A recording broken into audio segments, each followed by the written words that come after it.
Knicks family, what's poppin'? It's your boy.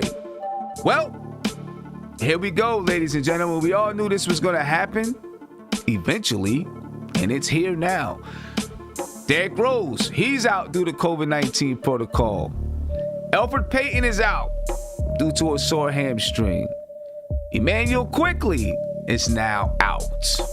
So how do we deal with this? I mean, I think we all kind of know already what it is that we're going to do.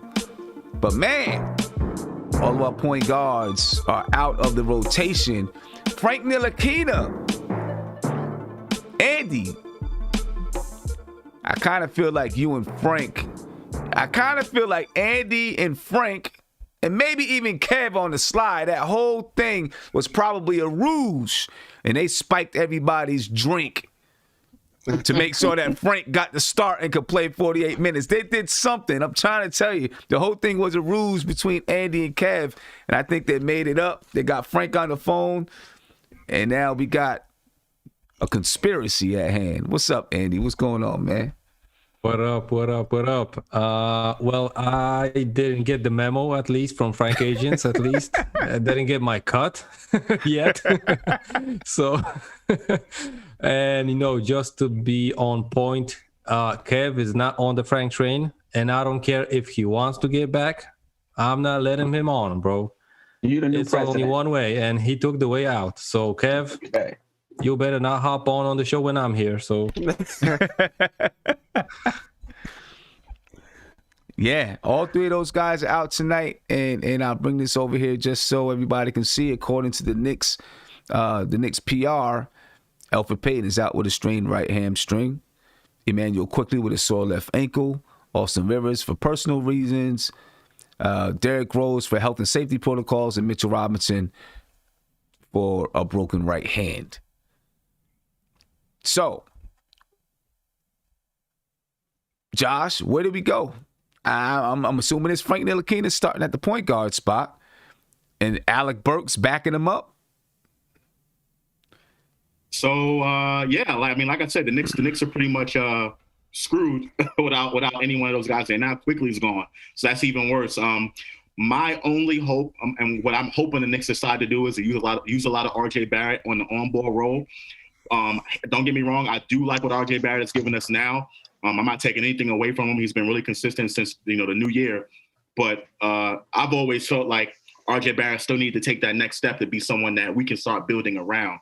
And I think right now, at this particular point, with all those guys being hurt, and Randall getting tired at the end of the games, there needs to be somebody else to take the step up and be like, 20 years old or not, I got it. Let me start settling things down and get, using his playmaking ability. So hopefully that's what happens. I think the Knicks are going to need him to do that.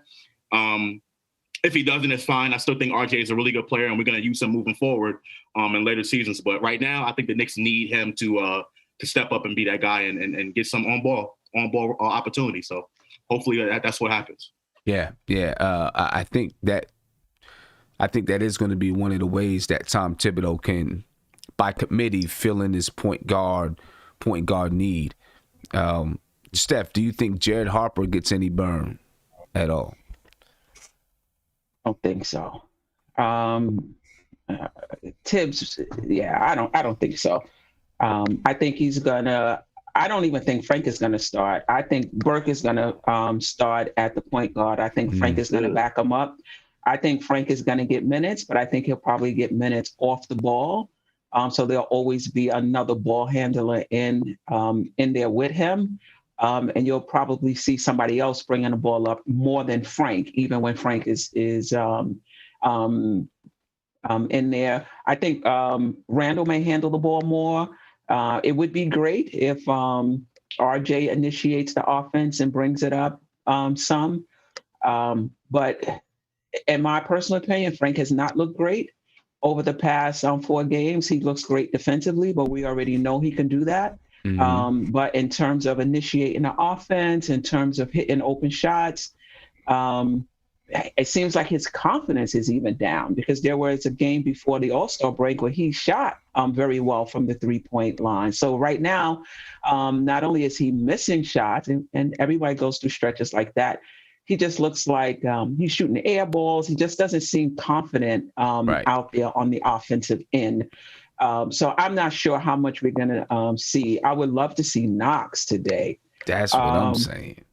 I would love to see Knox. And I know we said it here, and I see it on Twitter as well. And you know what, Sam? I think the mainstream media guys, they may not be listening to this show, but I think they listening to the shows, because the things that we talk about, the next thing you know, they talking about, oh, I think Knox should be getting Obi's minute. I said, wait a minute. They must have watched that. Show. I'm telling you. I mean, it's not original. I'm sure they could have come up with it themselves. But I would like to see Knox tonight. Burke, I agree with you, Sam. I don't think he's great at the point guard position, but I think right now he may be the best we have outside of Randall. Yeah. And I think he's better than Frank at this point, at the point guard position. Right. I would say. Oh, that says a lot. I mean, he definitely is. I'm not a big fan of him, but of him handling the ball like that. But at this point, where else do you go? There's nobody else that can do it. Obviously, RJ can play some minutes, handling the ball and controlling things on that side of the ball. But Frank isn't confident. All you got is Burks. You know what I mean? And between Frank and Burks, at least Burks can create something, make something happen, penetrate from the top of the key. He can be a threat to score the basketball.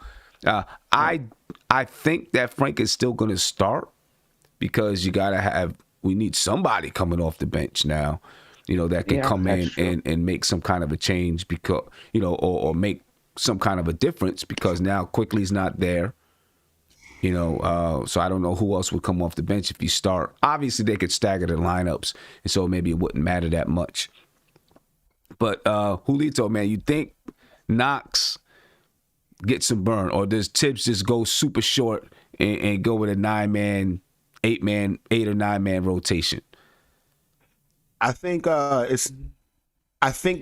what I want is for Knox to get minutes, because we can't keep running Randall into the ground. We just can't. We're gonna need him to be fresh and to preserve his energy as much as possible if we're trying to make a real run in this play-in game or the playoff. We're gonna need him. But knowing Tibbs, he's gonna go with an 8-man rotation. Mm-hmm. Knox he doesn't trust Knox. Knox defense is just non-existent. I am all for giving Knox Obi minutes. I'm over Obi. I'm not even gonna lie. Not in general, right? Because I know he's a rookie and all that. I'm over Obi this season. I'm over him. I think it's time for him to sit down. And if Tibbs is gonna preach, you eat what you kill. You eat what you kill. Obi hasn't killed a damn thing yet. Obi's done nothing for me. Right? He's done nothing for me. He just doesn't even look like he knows how to play NBA basketball. And if we're really trying to make a run, we got to give Knox those minutes. At least he's going to hit that corner shot. Right. At least he's been in the league 3 years and knows what just the game. At least Obi looks like a deer in the headlights. So I think to answer your question, I think Knox will get minutes tonight. I hope Knox will get minutes. Excuse me, but Tibbs is Tibbs is the OG, man. He's stuck in his ways, man. I mean, I can't imagine if Tibbs got real old and his kids were like, you gotta go to this home. He's like, I ain't going nowhere. I don't give a damn what you're doing. I'm staying right here in this rocket chair. And man is set in his ways. And look, I wouldn't mind seeing, to be honest with you, to try to keep the bench at least a little bit intact. I really wouldn't mind seeing if they said, you know what, we'll go ahead and put Knox in the starting lineup at the 3 and let RJ and Randall handle the basketball. That's what I wouldn't mind seeing something like that. And then that way you keep, Frank and Burks coming off the bench with Obi, and I don't even know who else come with Obi and Taj, there you go, and Taj coming off the bench, I guess. At least you keep, some semblance of your bench together, without it being a total changeover. I don't know. And tonight, it could work though. Sam, just like you said, and you and Andy been saying for a while, tonight we definitely got to have either Randall or RJ on the floor at one time. I mean, at all times. Yeah, that's what I meant. At all times. You know what I'm saying? It has to be that way because we're quickly gone. That scoring that you don't have right there off the bench. So, but look, I'm sorry, so I don't want to cut you off. I just want to say really quickly for you, this is the best game for all three of our guards to be out. Like against a team like the Magics, where all of their point guards are out as well, so they're really trying to figure it out. Right. Even though I know you said we hate, we all agree that we hate playing a team that's on a losing streak because they're always trying to look, especially a team like the Magic, who for some reason we always in a dogfight with them. But they got 3 point guards out as well, man. And Michael Carter-Williams is just not it. I've watched a few Magic games. He's just not it.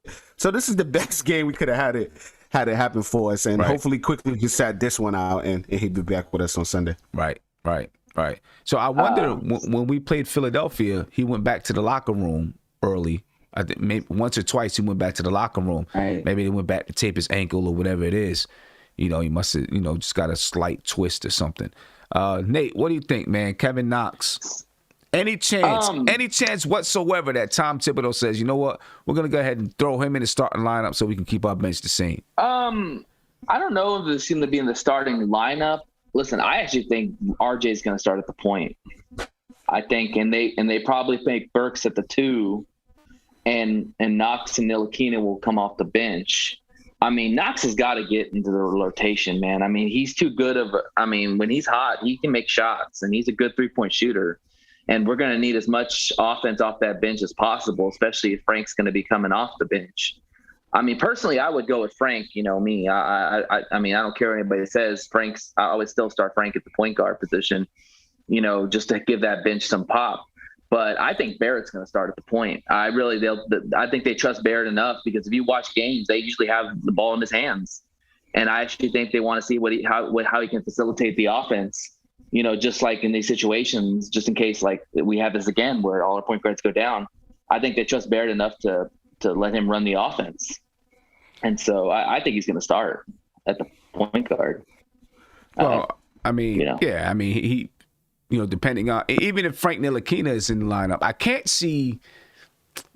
He might put Burks out there, but the last time we had Burks in that starting lineup, it just didn't look good when he was in for Reggie Bullock. It just felt like there were too many guys that needed to have the ball in their hands to be effective, and I feel the same way with Burks now. They're interchangeable.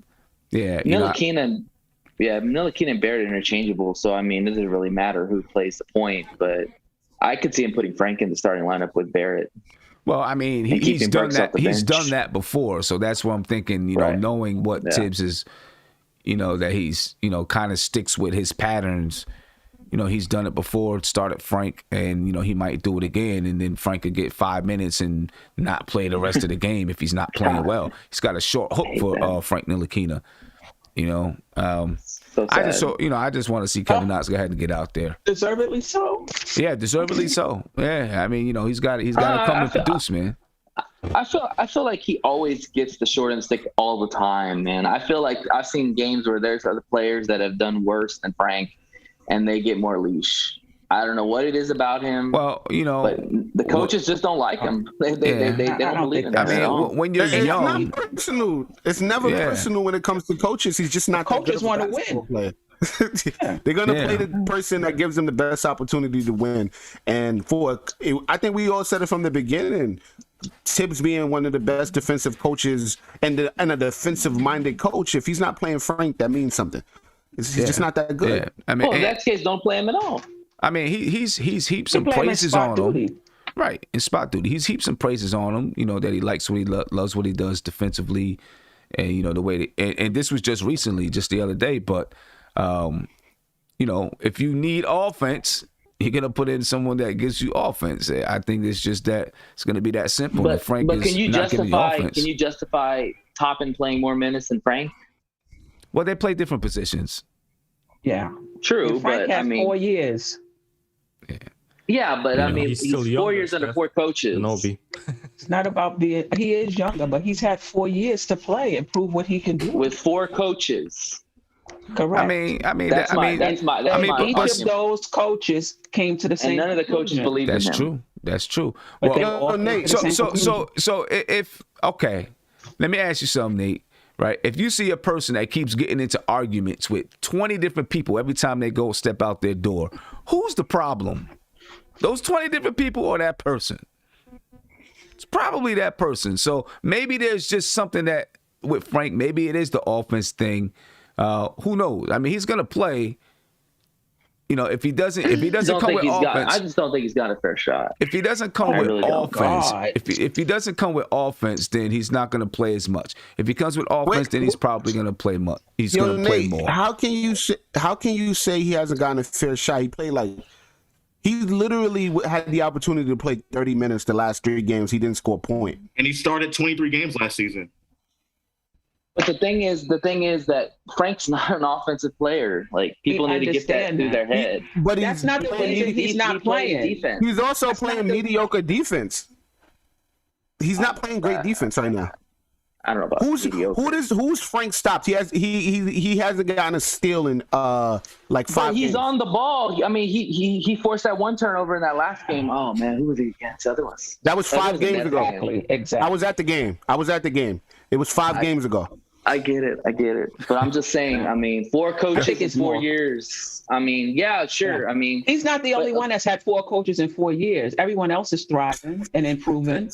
Steph, the rest is on the bench as well. Go ahead, Andy. Yeah, just because everybody says, I love Frank and stuff like that. Let me be clear about Frank's position under Tibbs.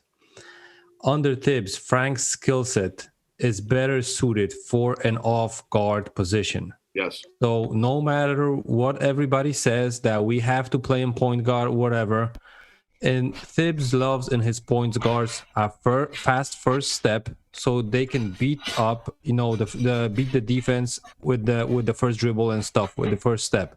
Frank doesn't have that. So him playing the point guard, it's like his secondary position, playing in Tibbs' system. If we would be playing a heavy pick and roll isolated on one side game, Frank would, feel more, comfortable with that kind of system. Meanwhile, when you look at the offense that Tibbs is running, Frank basically takes the ball up the court, passes up, and runs to the corner, and he sits in the corner. And I don't think, Frank is like, I would love to play on, on top of the key or whatever. That's his role, because Tibbs puts them there just to wait for the ball and take a shot. And, you can look in the previous, regimes rosters when Tibbs he had Derrick Rose, which was a fast guard. He loved those guards off the bench in Chicago. Every guard under Tibbs from the bench was a spark. And those guys could score in bunches. So, I don't see Frank as, on the defensive, it's not even a discussion, because I think he fits, and Tibbs even said it, that he fits. But you can plug in Frank on 1, 2, 3 positions. Is it in the starting lineup, off the bench? But he's definitely an off guard under Tibbs. And, him being used as the starting point guards isn't basically a favor for Frank, because he has to play his secondary position. He's plugged in there because we have basically no one else. So, it's not like I'm defending him, but he's not playing, his game under Tibbs on the offense. So, No, I agree with you, Andy. I'm not arguing he should be playing point guard, but he should be playing more than 5 minutes a game. Where? I'm sorry. Well, what I'm play saying. Play him at the 3, play him at the 2. But Nate, what we're saying is when you're playing a game where you really need offense, and if Frank is not providing that offense, yes, he provides what he gives you on defense. But if your team is already very good defensively, already playing well defensively, then right now he doesn't fit the bill. Yeah, you know what I'm saying? That's why Tibbs didn't need to use him. That's why he was on the bench. That's why, because Tibbs didn't feel he needs even to use Frank. That's why he was on the bench. Right. And if you look at the Brooklyn game, the Knicks needed some defense. He came in, he started playing really good defense. Unfortunately, he started getting, these bogus foul calls. He was playing really good defense. Yeah. Tibbs kept him out there. And I feel like Tibbs would have kept him out there the entire game if he didn't get those foul calls. I really do. Yeah. Because he was instrumental. As a matter of fact, he didn't go out until late in the fourth quarter. Am I right? I think it was about 3 or 4 minutes left in the fourth quarter when Frank went out because he was playing such good defense. Tibbs is going to put in the players that gives you what you need at that time. And, unfortunately, Frank could score. I mean, let's put it like this. If Frank's not hitting the jumper, he doesn't go to the basket aggressively enough to score or get to the line. So he's really, really relegated to that jump shot because he doesn't go to the basket. If he would start going to the basket to try to draw some fouls, get to the foul line, then you could see him maybe change his own offense around when he's not hitting the jump shot. But he just sticks with the jump shot, or he'll come off a screen and pull up at the elbow or something like that. And if it's not hitting, and you need offense at the time, then he's gonna, he's not gonna play. We got a top 5 defense without Frank playing. Yeah, right. We don't need Frank for defense. We need offense. Yeah. So he's gonna be situational. But that being said, looking at our offense, looking at our point guard spot right now, Lonzo Ball looks really, really good to a lot of people, I'm pretty sure. Right? And, the rumors are out there right now that he's interested in New York. And you know what? I'm going to be honest with you. I don't know. Obviously, I don't know if this is going to happen, but it starts to smell like a little bit of smoke. You know what I'm saying? A lot of times where there's smoke, there's a fire. First he says, yeah, I'd be interested in going to New York. And then all of a sudden he says, I'm going to New York. So even if you say you want to, I'm going to be a restricted free agent, even if you say you want to match whatever New York can offer, I want to go to the Knicks, which would force Orlando to say, okay, we'll sign him and then we'll trade him to the Knicks, right? Because most of the time nowadays, even if you're a restricted free agent, I think most teams would be like, we don't want to keep a guy that doesn't want to be here. So this right here almost sets it up where he says, I want to go to the Knicks. Let's get this trade done before the trade deadline. And Orlando and New York may think the same way, because if you wait until free agency, then, not Orlando, New Orleans, they may think the same thing, because the Pelicans then will say, you know what, we're going to give him the qualifying offer. He'll turn it down. He'll be a restricted free agent. And we'll either say to the Knicks, we'll match it and force him to play with us, or do a sign and trade so that you can have him. Either way, you're giving up assets. Go ahead, Josh. So listen, I think Lonzo Ball he's balling out this year. Him and his brother, to be honest, both of those guys are playing some really good basketball. His brother being the rookie. I was one of the people, and I know this is kind of related. I was one of the people that in the offseason wanted to trade up and try to move up in the draft to get LaMelo, because I just seen all the talent there. But the biggest thing that Knicks fans were so afraid of was the dad, was LeVar Ball. Now, all of a sudden, that Lonzo Ball is available now. Lonzo Ball is available, and the Knicks, they want to upgrade at the point guard position. Now, none of that stuff even matters. And you've seen that LeVar Ball hasn't really been around. We haven't heard anything from LeVar Ball, at any point during the season about his kids. You know what I mean? So, listen, I think this will be a great pickup for the Knicks if they decide to do it. If we, make a trade for him, I'm willing to pay $18 million. To bring him in, 18 to 20 million or whatever. I think because it definitely will be an upgrade at the position. And he's balling. He's definitely balling, playing way better than what he was doing with the Lakers and early on in his career. And it just took time for him to start developing his game and getting comfortable. So I'm all for it. Here's my question with Ball. If you really wanted Ball, why did you go get Rose? Maybe he wasn't available at the time. He wasn't available, yeah. But you can also play with Ball and Rose. Yeah, Lonzo Ball 6'6". Yeah, but we have way too many guards on the team right now, and they're not going to take a guard back. And that's telling you that we don't have enough. We need talent. It's not about position. Right. You need talent. Lonzo Ball. We haven't had a player like Lonzo Ball, a playmaking point guard, since Stephon Marbury. It's been a long time. Yeah. Like imagine Lonzo Ball. Think about it with Rose. When we first got him, he wanted. I feel like Rose had a conversation with Tibbs, and Tibbs said, "Showed him you're a playmaker. Showed him you're not, washed up." Right? Remember that first game? How he had Obi looking like a star. Obi was doing Statue of Liberty dunks from cutting. And imagine a guard who actually only cares about making his team better. He'd unlock everybody. It'd be different, man. Yeah, and you know, Nate, as far as having both of them, first of all, if you trade for Lonzo Ball, you're getting rid of Elfrid Payton. He's going in that trade probably. But they don't want Payton because they have a bunch of point guards They don't already on their team. They don't gotta want. But listen, they don't gotta want Payton, right? That's not going to be the only thing. You're going to trade other things. Maybe there's a draft pick included with it. That'll be what they want. They'll waive Payton. Payton go to another team. You see what I'm saying? And then they get whatever it was that they were looking for. They get that. So you're not just gonna move Lonzo Ball. I mean, you know, you're not just gonna bring him in for nothing. You're gonna get rid of some guards. And even if you didn't get rid of guards, you don't have to play those guys. Right. Just like Austin Rivers sitting on the bench, not getting any burn. You don't got to play him. Right. You're gonna play who We wins. could just run starting 5 of guards. You know, but Lonzo Ball and Derrick Rose, they could play together. They could play. You know, Lonzo Ball would likely start while Derrick Rose coming off the bench. Right. Derrick Rose is a backup point guard at this point in his career. So people keep saying we got Rose. It's not really saying much. He's a backup point guard at this point in his career. Even if you start him, he's not somebody that's going to be playing 30 plus minutes for you every game. Right.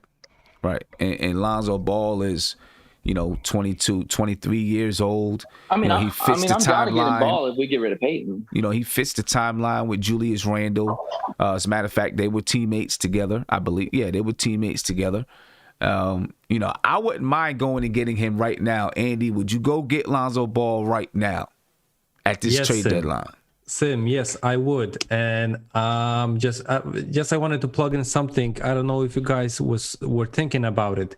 When I saw the Bucks trade for PJ Tucker and them giving away DJ Augustine, first idea, I was like, okay, Elfrid would agree to go to the Bucks. I was like, I didn't care about PJ Tucker going to the Bucks. I was like, DJ Augustine is out. They don't have anyone on the bench at the point guard. I was like, if there's a team that Elfrid Payton would accept a trade, the Bucks are that team. Great fit too. He wouldn't go to the Nets because, you know, he would get less playing time on the Nets as a point guard. You know, on the East, I don't see any other team needing a point guard except the Bucks when they traded DJ Augustine. So I'm like, okay, we can, you know, maybe, you know, send Elfrid there, work something for Lonzo, bring Lonzo here, and, you know, just move pieces around, maybe a 3-way deal or whatever. Right. So that was my idea when I saw it. But Sim, to answer your question on Lonzo, I'm not going to deflect it like, you know, Isaiah or whatever, you know, he's answering other questions and stuff. I would trade for Lonzo. I would be willing to give up a first-round pick and a asset even. Okay. Because I realize that I would have to do it. They're not going to go for a second-round pick and, you know, cash considerations or whatever. So I understand I would have to give up a first-round pick even, maybe even 2. I would understand that if we don't add a pick that we have or a young, you know, guy like a Knox, like a Obi, I understand it might cost us even 2 first-round picks.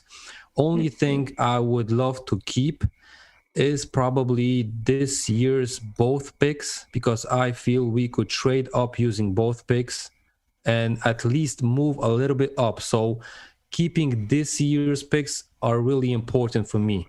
I could care less about the 2022 pick because we can have a window there. Don't pick in the first round even. So the 2022 pick would be available, and we can trade one of those 2023 picks if it's a must to get Lonzo Ball. The other thing is, I would talk with him already about the contract extension, so we don't be in a position, you know, that he's going to ask for $30 million a year. So, you know, around 20, I would lock him up even the next day he's in New York. Yeah, and I just want to respond to somebody in the chat. I seen Kenny, diehard Knicks fan. Right, he said, you know, don't trade for Lonzo Ball, lock him up in the offseason. So let me explain how this is probably going to go. Right, the the New Orleans Pelicans are going to understand that Lonzo Ball is probably going to leave to go to the Knicks if that's where he wants to go. So what the New Orleans Pelicans are going to do is they're going to offer Lonzo Ball the qualified they're going to give him a qualifying offer, which they are supposed to do. They don't have to, but which they can do. They give him a qualifying offer. Lonzo Ball will turn down the qualifying offer. Lonzo Ball will then go out and test himself on the market.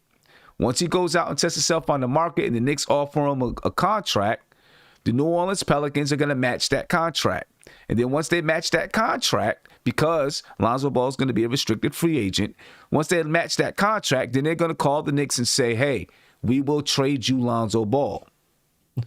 So almost no matter what happens, if the Knicks want Lonzo Ball, they're going to be giving up assets for this guy.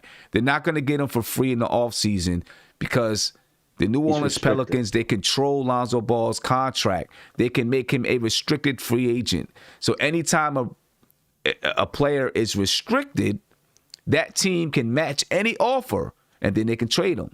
So it almost seems, no matter what, if the Knicks really want Lonzo Ball, they'll be doing either a sign and trade or they're going to trade for him now.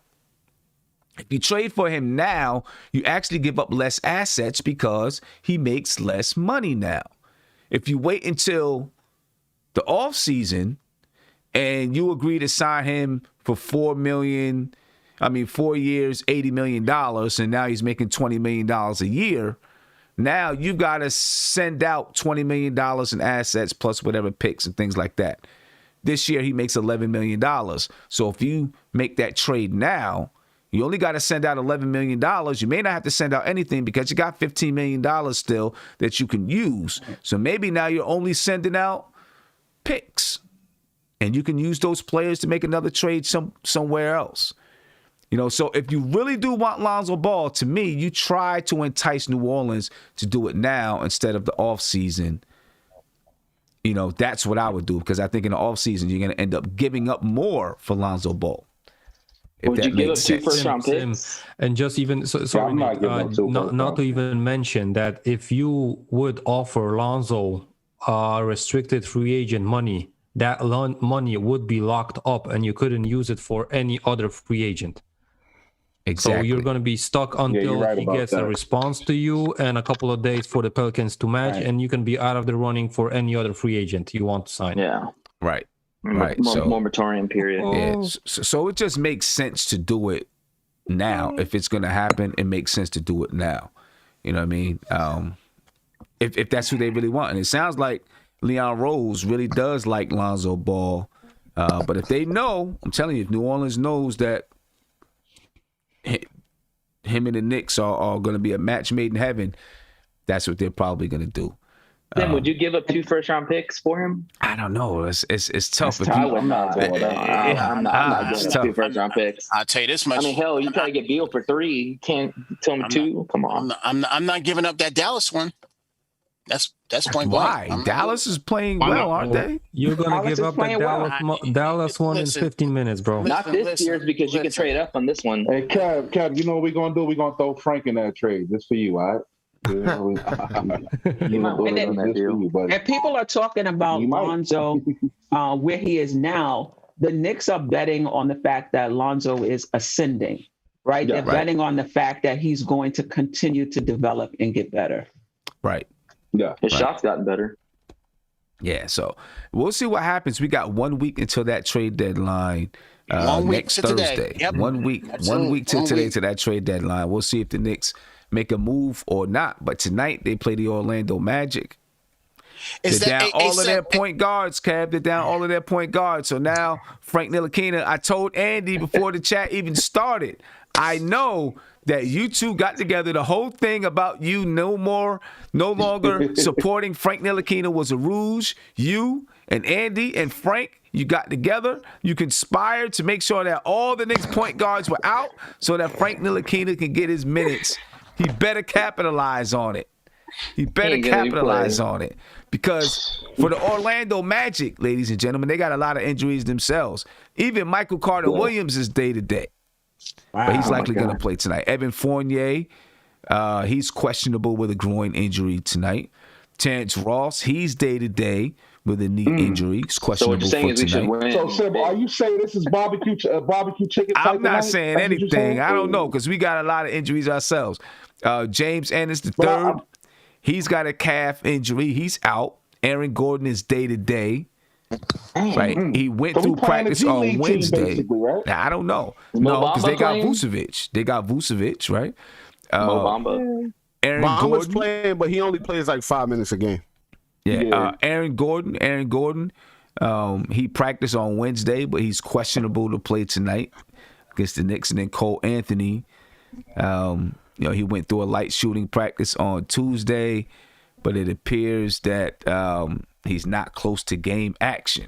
Oh, So man. Michael I wanna see him Carter-Williams play. is out, or is day-to-day. Evan Fournier could possibly be out. Terrence Ross is day-to-day. James Ennis is out. Aaron Gordon is day-to-day. Cole Anthony is out. So we had injuries, problems. They got injury problems. Are they gonna let Rose come back tonight? Nah, Rose ain't coming back tonight. Rose is out. Come on, this hateration gotta stop, man. I'm about to write this letter to the NBA, man. It gotta stop, man. It's like, oh, miscall, protocols, and this. Come on, man. Like, stop doing this stuff. Stop doing this. so- This is it was Sim. So we gotta, Sim. I ain't gonna lie. We do have to make a move.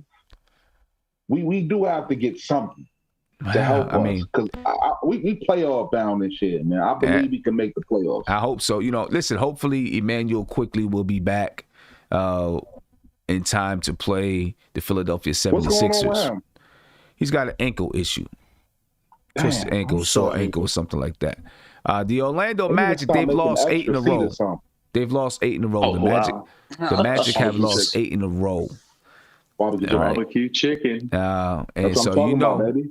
listen, that they are coming in tonight to play. They're trying to get themselves a win.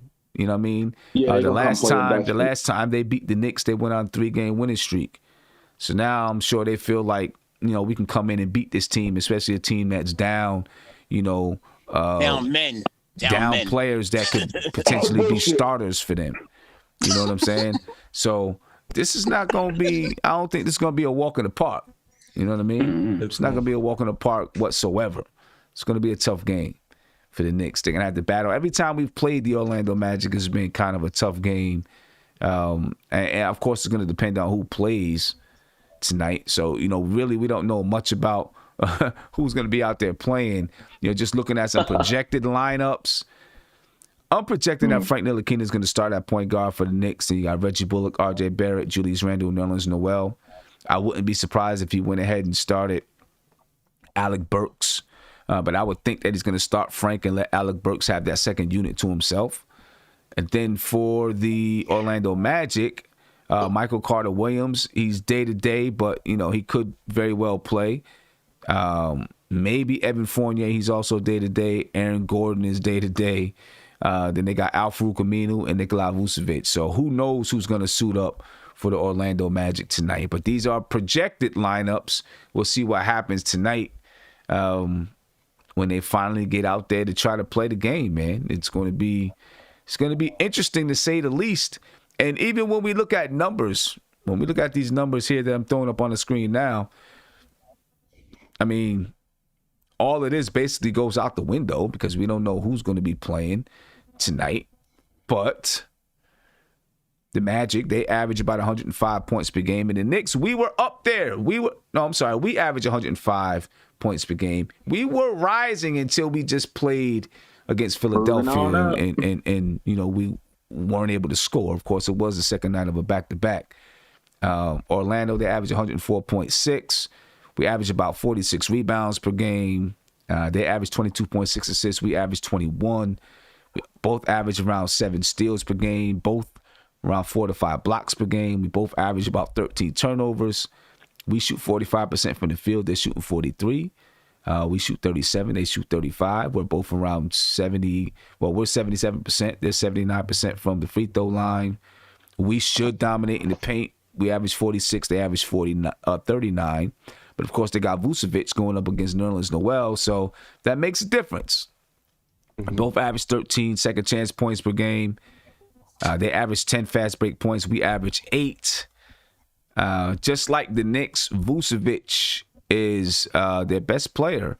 And just like Julius Randle and the Knicks, he averages just about everything for them. He averages 25 points a game, 11.6 rebounds. He averages 3.7 assists. For the Knicks, Julius Randle, he averages 23 points, 11.1 rebounds, and 5.8 assists per game. They really don't have a lot of protection at the rim. Ken Burch, he's their leading shot blocker at 0.68 blocks per game. Nerlens Noel averages 2 blocks per game for the Knicks. We should, excuse me, we should be able to dominate in the paint and score at the rim if we play the right style of basketball game. Because they really don't have shot blockers. Vucevic, he's a big guy, but he's not going to intimidate you at the rim.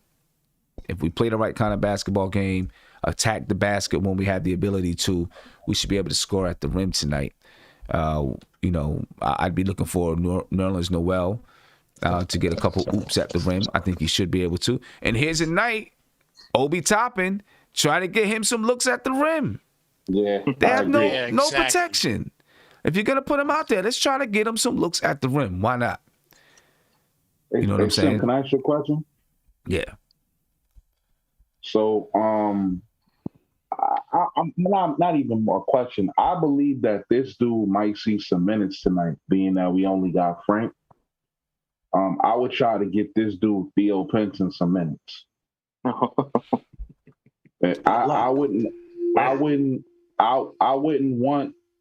don't want this dude playing the point guard and with the second team, Alec Burks. I would want him playing more off the ball and shooting. Pinson ain't no point guard though. So what you? Yeah, he ain't no point guard. Yeah. Jared Harper. You mean Harper? Yeah, You mean Harper? But Harper's in the bubble, right? No, the bubble is over. No bubble. Yeah, that's over. Ended already? Cool. Okay. Yeah, so I didn't even know that. Thanks for letting me know that. Yeah. So because honestly, I feel like it actually when this dude has the ball too much in his hands, it hurts him. Or players like him, Burks. I want him off the ball shooting more. Spotting up and shooting. Yeah, I go with that. Yeah, and now I get that. But I do feel like if he's not going to use Jared Harper, and maybe we get a surprise and we see him, but if he's not going to use Jared Harper, it's definitely going to be Alec Burks who has the ball in his hands. I think he just trusts Alec Burks. Is Jared Harper on a two-way? Yeah. Is he on a two-way? Yeah, he's on a It's two-way. over though because they're allowing players that are two-way contracts to come in the whole season. Okay. Right. So I guess what I'm getting at is he can put him in no matter what. He can put him in no matter what. Yeah, He's on the team. Yeah, he's on the team. He's on the bench. All right. Yep, So you so put him again, And my apologies. I wasn't aware of that. So I didn't mean to. Theo, I wasn't aware that Harper was back. That was my mistake. your apology is not accepted. Well, Frank is getting crazy. Shout out to Busy Al 39. He said tonight is a must-win for our morale. 3 losses in a row, just not a good look. Hopefully we can beat the refs too. Let's get it. Yeah, that's actually a friend of mine, son. Okay, all right. Big shout out to you, Busy Al. Appreciate you. Do you guys agree that tonight is a must-win? Julito, what do you think? Is tonight a must-win? 100%. We don't. This is not a team you lose to. You don't lose to a depleted Orlando Magic. Vujacic can have 40 and 20 tonight, and we better still win by 20. Yes, sir. That's just how it goes. 40. If 40 and 20, and we better still win by 20. I think there are going to be a few tests throughout the rest of the season, right? Throughout this last, 30 games, there's going to be some tests that show if we're a playoff team or not, if this is a fluke or not, or like some people are saying, are we overachieving or not, right? Like, if we are able to, if we're going to show people that we're for real and this is not a fluke and it's just not good coaching, it's all of it, that we have talent, like, the argument y'all had. If we have talent, we do have talent. But in order to show that we have talent, these are games where we got to win easily. We should be able to get this game to a point that Julius gets to rest the fourth quarter. Right. Because we have a tough schedule the next 5 games. We play the Wizards twice, and even though they're not good, they still have 2 of the best guards in the league. We play the 76ers again. We play the Bucks in Milwaukee. We need games like this where we need to just blow them out the water. And if we lose this, it's gonna be we're gonna look a little funny in the light. We're gonna look a little funny in the light. The Knicks can be winning by 40 points. There's no way in hell Tom Thibodeau's I know. Yeah, exactly. You said there's no way. What? I said there's no way Julius Randle's going to sit in the fourth quarter. I don't care. He'll pull him out for 2 minutes. He'll put the last 2 minutes. I look at it this way. I've said from the start that I think we're a team that does not have to. That if we're in the playoffs, it doesn't have to be a play-in game. That we can go in, on our own merit without having to do a playing game. So this is why tonight is important, because you win tonight, you're back at 500, and then you could still, you can still float around that area of 500 and above. And the teams that, I mean, if you look at Philly, you look at Brooklyn. Yeah, they were missing, key guys, but we stood toe to toe with them. And quite frankly, we probably could have won that. And then I would have been looking at Josh and Nate and been like, "Oh, what you saying?" But it didn't happen. But to go toe to toe with them, that's what we're looking for. So you can't lose to a team like Orlando tonight. Not like this. It can't happen. So you win tonight. You're back at 500, and then like what Halito was saying, go toe to toe again with these teams that are coming up, and then you get you're good to go. So really, of course, we got the the Washington game coming up, the Washington little mini series coming up. But before then, we got Philadelphia. Yes. Right. And we have to show, and we've got to show Philly. Yeah, we got to show Philly that we are nothing to be messed with. Yeah, you won by 3 points and everything. We had a 9-point lead going into the fourth quarter. We've got to win that game as well. We got to show them and show for our psyche, for the player psyche, that they can be beat. You haven't beat them yet, but we beat them this time. We'll say, we can get this off. Just some real quick Lonzo Ball news. It's for you, Josh. He says, this is from Clutch Points. I don't know what they're going to do, but I hope he gets traded. I don't like watching him play like he plays. He can't stand New Orleans. Come on, man. LeVar Ball when asked about Lonzo Ball and the NBA trade deadline. Now, is Clutch Sports something to be trusted? Clutch Points. I mean, they're not. He didn't say it to them. He's quoting it from an interview from something else. They're quoting it from something else. It doesn't surprise me. He wants to be in a big market. Listen, he wants his kids in a big market. It came out earlier today, I guess, that Lonzo has interest in New York. You're pretty sure LeVar Ball wants to get him to New York. Josh, anything you want to say? I mean, you said, hey, we haven't heard from LeVar in months. and who's the plug here? Who's the plug here, Sam?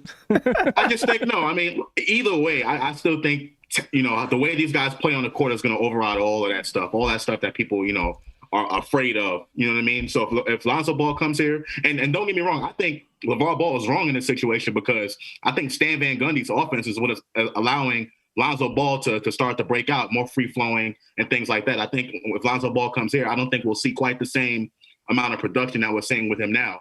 However, I think it's still an upgrade. Bringing Lonzo Ball in is an upgrade. I think all that stuff with the dad and everything, I think that's just blown way out of proportion, and it won't affect the way he plays on the court. Hey, Josh. Not to mention Lonzo Ball is Zion.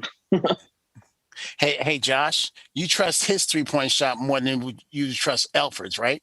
Yes. Well, he's shooting at 38%. Shoot the three. He's shooting 38%. Lonzo Ball is, and I'm not saying that. Listen, I'm not worried about LeVar Ball either if Lonzo were to come to the Knicks. I'm not worried about him at all. I just wanted to, you said we hadn't heard from him, but as soon as you speak of him, here we go. Here he comes. But Tim, it does seem to me though like it is starting to shape up where, maybe they do try to find a way to push LeVar to the Knicks by that trade deadline. I don't know. Don't push LeVar. You mean Lonzo? Not LeVar, Lonzo. Don't push Not LeVar. Lonzo. Hold on now. Right. yeah, we don't want to see LeVar play. 3-point goal. We told him. Yo, just really quick on a funny note, I think the only reason we haven't heard from LeVar is because he's literally said every single thing he could possibly say. Yeah, Like, right. what else is it to say? He got both of his sons to the league. Now he gonna just keep repeating that he's better than Jordan or something. Right. I'll tell you what And he there's can only say. but so many reporters in New Orleans anyway to pick it up. When You know what I'm saying? He banned from ESPN it's going to be on the page. because he banned from ESPN. I'll tell Right, you what he can right. say. He can come into the Garden and Knicks could be doing bad and he can curse out James Dolan. And the media gonna run wild with it. Hey Sim, what's he averaging on the season? What's his stats? Lonzo he's What's like LeVar averaging? 14 points a game, about 5 assists per game, about 4 or 5 rebounds per game. Yeah. Just some quick news on tonight's game. This is from Mark Berman. He said point guard Jared Harper back with the Knicks following the G League bubble. He's on the court now shooting threes, more than 2 hours before tip-off. So that could be a sign that maybe he's going to anticipating, getting a little bit of burn. Jared tonight. Harper can ball, man. I'm telling you, if you watch SEC basketball, that dude can shoot and he can get to the rim. Yeah, I mean, He's a undersized. competitive dude. He's That's undersized. what it is. Yeah, that's the he biggest plays issue big. is his size. How, That's the how biggest tall, issue. how tall is he? Like 5'10". Yeah. Yeah. How- okay, so how tall is Isaiah Thomas? He was not no goddamn Isaiah Thomas, bro. In his season. But Both of them. Yo, if you watched him in the tournament, man. That was hey Nate, that was a long time ago, my brother. Yeah. That's about 3 seasons ago. But Yeah, it was. Halita, what I was getting at was before Isaiah Thomas became Isaiah Thomas, when he first came in and everything. That's what I was getting at. No, I was just joking with you. Yeah. Bro. Oh, okay. I'm just messing with you. Hey, Yeah, but that dude, Isaiah's still available, man. What's up, man? Go send a kite out Yeah. for Isaiah, I man. mean, that's part of the reason why Isaiah Thomas is available still. Right now because of his size. As a matter of fact, Isaiah Thomas and I think Joe Johnson were playing in the World Games or something like that. They were over there cooking in the World Games, trying to find a spot, trying to get back into the league or something. Yo, and I saw Joe Johnson in some Instagram posts him. Oh, he looks in the top shape of his life. Yeah. He was in that Big 3 tournament, killing them. yeah, they won a championship too. This team, and they won a chip. Yeah, but Yeah. he's ripped. He's ripped. He's better ripped than Julius. He will teach these guys in the gym a couple of tricks. You think somebody takes a flyer on him? I don't know. Yeah, he could get Gatorade and towels and some moral support. you're a mess, man. I mean, listen, If somebody was going to take on Joe Johnson, he would have been part of a team. Yeah, he would have been part of the team already. Yeah. I mean, Or in the bubble. I mean, the thing is that some people might be waiting to see what happens after next week's trade deadline to see who's in the buyout market, and then after that, there's going to be another deadline where teams have to add players that are going to be eligible for the playoffs. Right? I think that might be March 1st. Normally it's not March 1st. April 1st. So that might be April 1st. Normally it's around March, sometime in March, that you got to add players, and after this date they can no longer be part of your playoff roster. So you never know. A team missing somebody could decide, hey, we'll take a flyer on him if he's in shape. Obviously he's not going to be come in and be a superstar for you, but he might be able to help somebody out. So what is that? The 10 days, Sam? Well, they could pick him up for the remainder of the year because he's he'd get the veterans minimum, and you can add as many veterans minimums as you want, even if you're over the salary cap. You can add veterans minimum as long as you have a roster spot. So Yo, you know who Oh, I feel like we need right now, man? Who's still available? Michael Beasley, man. Yeah, Michael Beasley is available, and you know Michael Beasley can go get you a bucket. You saw what he did to Julius in the summer, man? Bees can get you a bucket. This summer, that Michael we Beasley need. gave John Wall and Julius Randle buckets every single time they played. He's just a hothead, man. I see someone in the chat he said, please rotates. sign Joe Johnson. Someone said Brooklyn Belly said I would give Jamal Crawford a look. I would definitely give Michael Beasley a look, though. I'm not going to lie. He can play 3 for you. You know what I mean? He can play 3. He can knock down a 3. He can post up. He can shoot at mid-range. And being a Then that's Knox's spot. Knox is not a good basketball player. He's not coming. He's not, bro. Let it go. Just let it go. Michael Beasley right now would score 40 on Kevin Knox right now. Blindfold. and he can be an enforcer. I mean, I know we were talking about Julius Randle getting hit, and you know, everyone looking at Julius Randle like, oh, you know, our leader's down. But when you got somebody like Michael Beasley, he's kind of a hothead. I'm not saying go out and fight every night, but he's not gonna let that happen. You know what I mean? He gonna. When was the last time Beasley played a game? I don't even remember when isn't he like? He Has that been played in like 5 Brooklyn. years? He played in Brooklyn last season. It's all about opportunity. You know what I mean? Some of these players just they're all really, really, really good. They're just not getting opportunities, and systems don't work well with their play style. They may not mesh with a coach. Like I'm watching, we talked earlier, Last Chance U right now. Some of these players in JUCO could go play for Division I teams. They're just not. They don't fit systems. That's all it is. They're just not able to break free from whatever that, you know, like if Michael Beasley was almost as good as like a Kevin Durant when they first came out together. But Kevin Durant he started growing continuously, and he also was able to, he's mild-mannered. Mild-mannered basketball players work in the NBA. Yep. People like Michael Beasley, one mess up, you're gone. And that's what's been happening with him. Yeah, that's true. Let me get you a phone call here. Caller, you live. What's popping? Hey, caller, you there? Oh, they must have hung up on me. They hung up on me.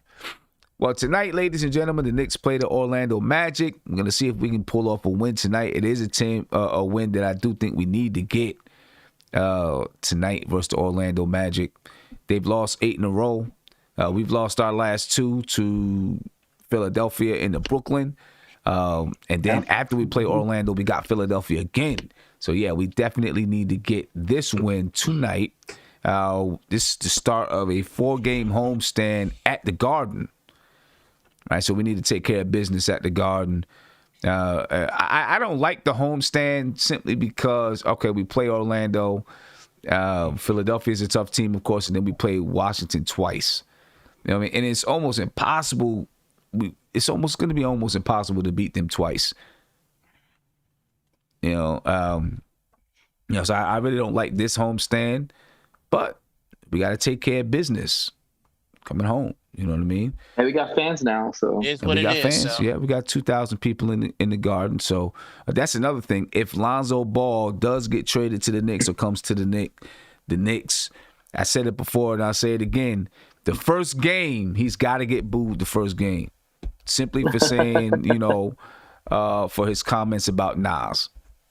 You got to get booed the first game. You know what I'm saying? You guys got to get booed the first game, and then after that, I was wondering where you were going. yeah, you boom the first game. All the fans come in with their Nas shirts on or whatever. Boom, let them know, and then after that, it's all we take it from there. So, what did he say, Sam? I forgot. What did he say? He said that someone is a better rapper than Nas. So I think he said Future was a better. He was like nobody's checking for Nas anymore or whatever. Future. I think it was Future. I think he said it was Future. Migos and cats out there from LA because they was hot. It was Migos somebody. and Yeah. I don't remember who it was. But, and then he had an Illmatic shirt on when he came to the Garden. You remember that? No, with his face on it. With his face on it. Right. On the Illmatic cover. Well, you know, Curtis, weird. Hey, Curtis Blow is a better rapper than Nas, man. Come on. Oh, all right. Let me go to Divine. I'm gonna go. No, I don't know. Kev, show. You might get banned for that. Come dude. on, Kev. What you doing? I love get banned Curtis for Blow, that. but come on, Kev.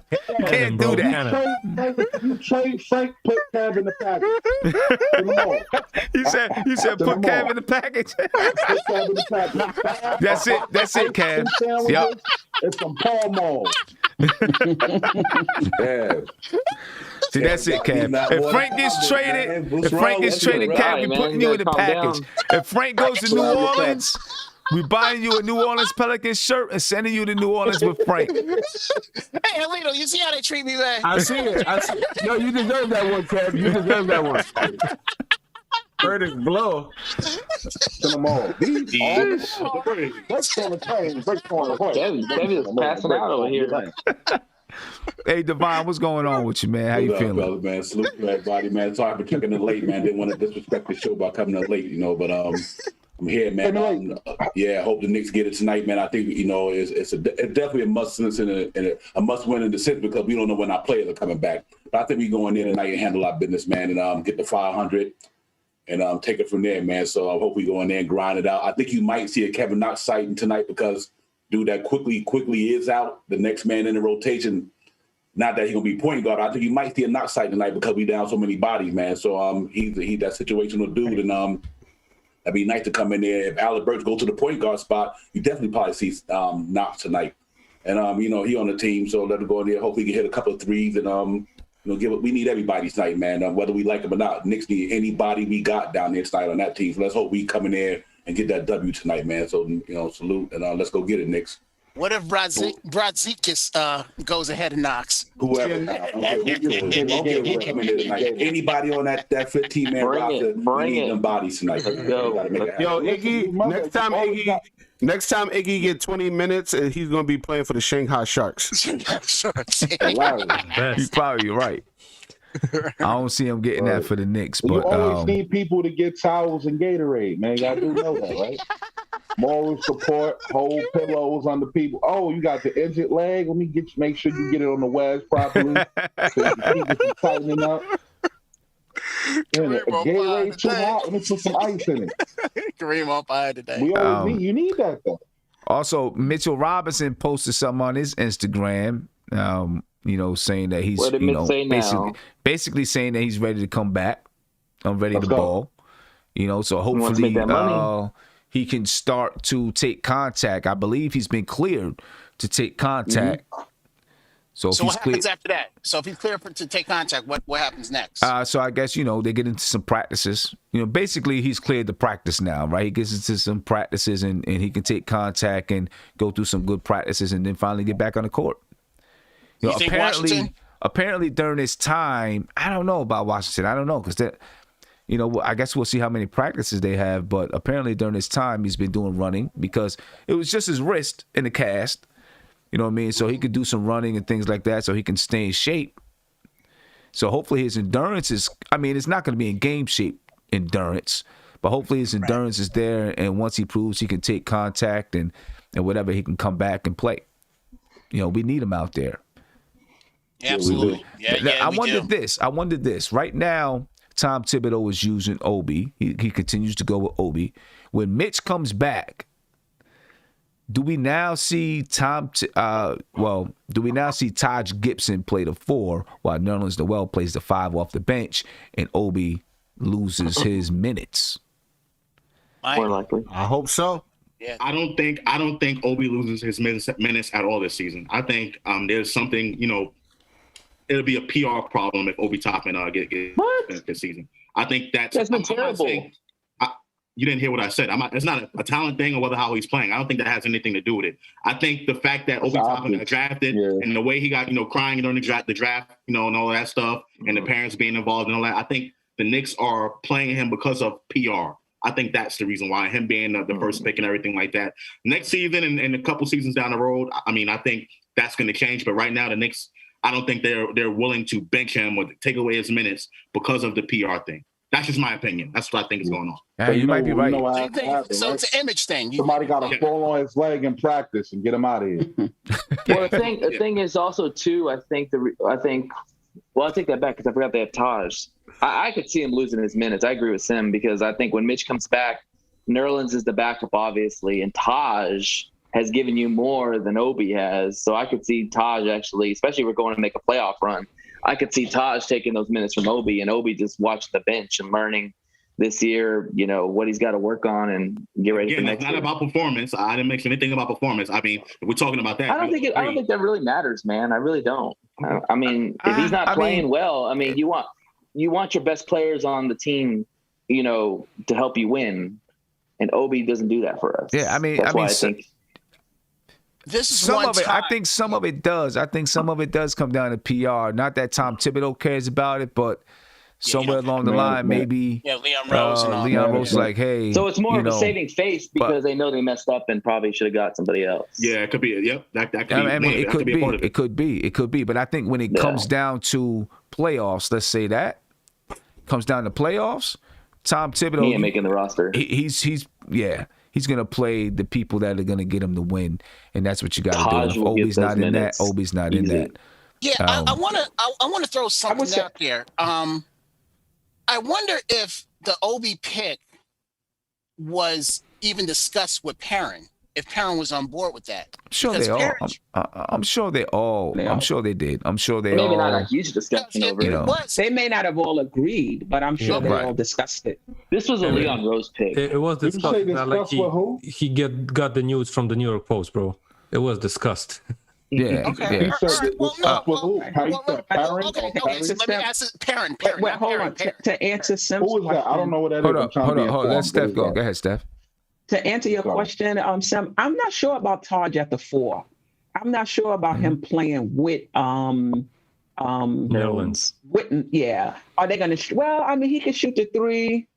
He's played 4 for that in terms of he has. Yeah. Most of them. I think he was a little younger and more spry than now. I think Obi plays well with Taj Gibson, though. Obi doesn't play well with anybody on the New York Knicks. Obi needs to sit down and learn. Yo, Reem, let me explain to you. If Taj Gibson played the 4, right, and gave us 4 points and 4 rebounds, he'd be doing way more than Obi has done for us. So even if they played together and it didn't work, but he just so happened to give us 2 blocks or 3 rebounds, I'd take it. I'm taking that over. And even if Obi plays the rest of the season, he's not going to make the playoff roster. Taj Gibson's going to play over Obi. I agree with that. Well, the rotation, the playoff rotation. Right. Yeah, the playoff rotation, right. Yeah, I agree with that. Kareem, real quick. Perrin came from Utah. Yeah, because I didn't know. Okay. Yeah. He was a scout, right? So I think Okay, I got you. Yeah. I think we all agree that Obi Toppin is not, performing well, but I'm not willing to just give up on him yet. Neither am I. He needs to sit on the bench and learn. Hold up. Let him finish. One at a time. This season, yes, I totally agree with you. Obi hasn't been playing well, but you have to look at the fact that he is playing behind Julius Randle, who's having an all-star season. He is still a rookie, and even though he is 23 years old, he still has some development he has to do. So I'm not willing to give up on a rookie like that out the gate who was a college basketball player of the year. You know what I mean? He has some talent, and he definitely has some shots that he can improve on. But, just to throw him out there for trades and all that stuff, I'm not willing to do that. I mean, if we could get somebody good, Obi, you can't just say, we're not putting Obi in the I mean, like actively shopping him, though. Like, it's putting dangling him out there saying, I got nothing to take. Right. Because, he's still a rookie. Right. Can somebody tell me, if you don't mind, one good thing that Obi Toppin does? That was early today. He hustles. Hustles what? Doing what? He can dunk the ball. He hustles for loose balls. He keeps running up and down the floor. He actually can run. That's one player. Everybody can run. If you put Andy right now in a Knicks jersey and told him to run up and down the floor, I'm sure Andy could average 300 sprints a game. Obi Toppin, I'm sorry, and y'all know if y'all heard me, I've been coming on the show here and there. I be in the chat. I never dog any play on the New York Knicks. I'm sorry, Obi Toppin needs to sit behind the water cooler, not next to it, behind the water cooler. At least for the rest of the season. And then once he gets to Summer League, once he gets Kenny Payne, before Kenny Payne, God willing, please do not leave us Kenny Payne. But if Kenny Payne give him 2 months, 2 solid months, let's rock. Obi Toppin does not need to touch another basketball for the New York Knicks. And here's the reality with Obi Toppin, and I think we all need to just be real about this. Julius Randle's 26 years old. He's gonna get extended. Obi's gonna be a career backup. Let's just be honest. I mean, Obi is not gonna not career. The guy's a rookie. Well, I mean, The guy at is least a with the rookie. Knicks. Oh my! At least with the Knicks, he's not gonna outsee Julius Randle. I mean, period. He's not. Well, I mean. And Obi's already 23 I'm not years ready old. to say he's going to be a years. career backup. I don't know what he's going to be. I'm Well, he ready has to to be a sit backup him right now. I He am needs to ready to accept it. sit him. I can tell you that. I'm ready to sit him. That's all I'm saying. I'm not saying I don't know what to else he's trade going to him. be. Just sit him down for a little bit. Yeah. I don't know what else he's going to be though. With that, But, I can't defend him. He hasn't been playing well. But one thing I do know, he's a rookie. He definitely has some strides to go. I'm not just gonna give up on him like that and all that stuff. Yeah. And I'm Let not me saying get- you guys see are something right. out of That's the him. rhetoric, you know. Yeah. Let me get to Andy and then I'm going to get to Kev. Yeah, just Yeah. because Josh is, saying that, about Obi. My question: would you trade Obi and a pick for Lonzo, or would you rather put in a package of a pick and IQ for Lonzo? Just to be realistic, because I'm not going to say that they're going to pick a second-round pick for them. Wait, OB or IQ? I'm taking IQ all day. Yeah, exactly. Yeah, because that's what You're Obi's keeping gone. him, right? Obi's out of there. Obi's out of there. If it's for Lonzo, right? If it's for Lonzo, Obi is out If of it's there. for Lonzo, yes. Long term, keeping him long term and everything like that, yes. Absolutely. Anyone else? Yo, I'm sorry to cut y'all off. I just hate when people say, "Yo, y'all hating on the player." But if Obi scores 10 points next game, we gonna change. Yeah, give us something to change our tune about. Exactly. If you're not giving us anything, if you literally, he's I believe a -1 every single game. Every single game, the most Obi has scored in the last 10 games is 4 points. Good. He's like a We're big not making this up. No, you're right. You're right. Points against OKC the other day. Last time we this played is a overseas, scored 10 performance-based points. business. But here's the question, though. If Julius Randle wasn't here, do you think Obi Toppin will be? Of course, Obi would have been, Yeah. but Obi. Listen, this is the thing. When Obi goes out there, he looks like a deer in the headlights. He looks like he's starstruck, and he also looks like he's lost, like he's never played basketball in his life. I've never seen. It's this one thing he does, and we don't even do it when we play basketball in the Y. Every time he sets the screen, he points which way the person should go. Watch it tonight. He's going to do it every single time he sets his.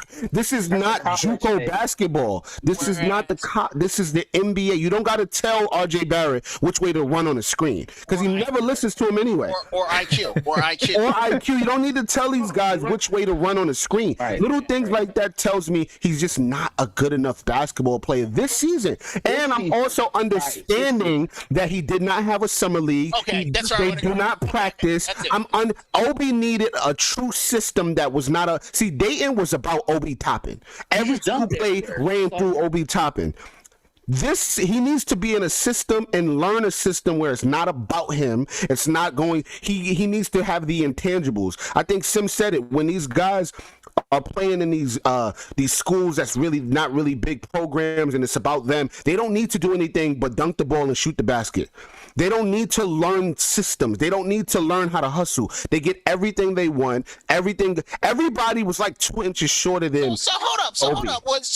Was Vin Baker a bust? Oh no! Come on! Oh my gosh. Baker, what were you I'm taking, hey, Kev, I'm taking Ron Baker over Vin Baker. I don't know about that. Oh my God. Listen, the chat is killing us. We're just saying this year he's not playing well. Next summer, he'll build on this, and maybe when he comes back next season, he'll be different. But right now, I just don't see it. I agree with that. I can't defend him in that aspect. We just don't see it. And I think there are other players that would probably contribute more than him. Taj at the 4 behind Randall for Obi. or Knox. But in the offseason, if he develops his game and he comes back, I'm not giving up on him, as Josh said, forever. But this year, I agree. Let me hear from Evergreen, AK Vision. What's the name of your show going to be, Kevin? I don't know. All right. Think about it. Angry hat. Yo, My angry hat. Y'all know Obi Toppin only plays 5 minutes a game because he's not a good basketball player, right? We're aware of this, right? and you know, They're trying to say he can't do anything because he's only playing 5 minutes. Yeah, but he's only playing because he's not playing well when he's out there. Right. We just was down 4 against the Nets. We put him in. We down 15. Yeah. I mean, listen. My thing, like Josh was about to say earlier, that the reason why he's not playing is he would probably be giving more production if Julius Randle wasn't here. But see, I almost disagree, because I think his defense, he's so bad defensively that I don't think Tom Thibodeau would keep him on the floor. He might get more minutes just because that power forward position would be available. But if Julius Randle weren't here, they probably would have added somebody else to be a backup power forward if they were considering starting Obi Toppin, and all of a sudden those roles might have reversed because he just doesn't play good defense. And Tom Thibodeau, I mean, you can hear times when we watch games and you can hear Tom Thibodeau screaming. You hear him screaming out, Obi, because, he's lost defensively a lot of times, man. This is trying to help him. But Evergreen, go ahead, Evergreen. How the tables have turned. He already know I'm coming for him. All of a sudden, now you don't want to trade players, Josh? What is going on? What has happened over the course of the last 3 games that all of a sudden Josh don't want to trade players? All right, that's crazy to me, but I agree. What is going on? I leave for 2 weeks. I come back. All of a sudden, everybody's talking about hold on to keep players, and this is what I've been screaming about over the last the whole season. We shouldn't be trading players right now unless we're trying to get Andre Drummond. But I'm all for making moves, though, man. All of a sudden, we gotta make it. We need talent on this team. All right, so you're right. We need talent.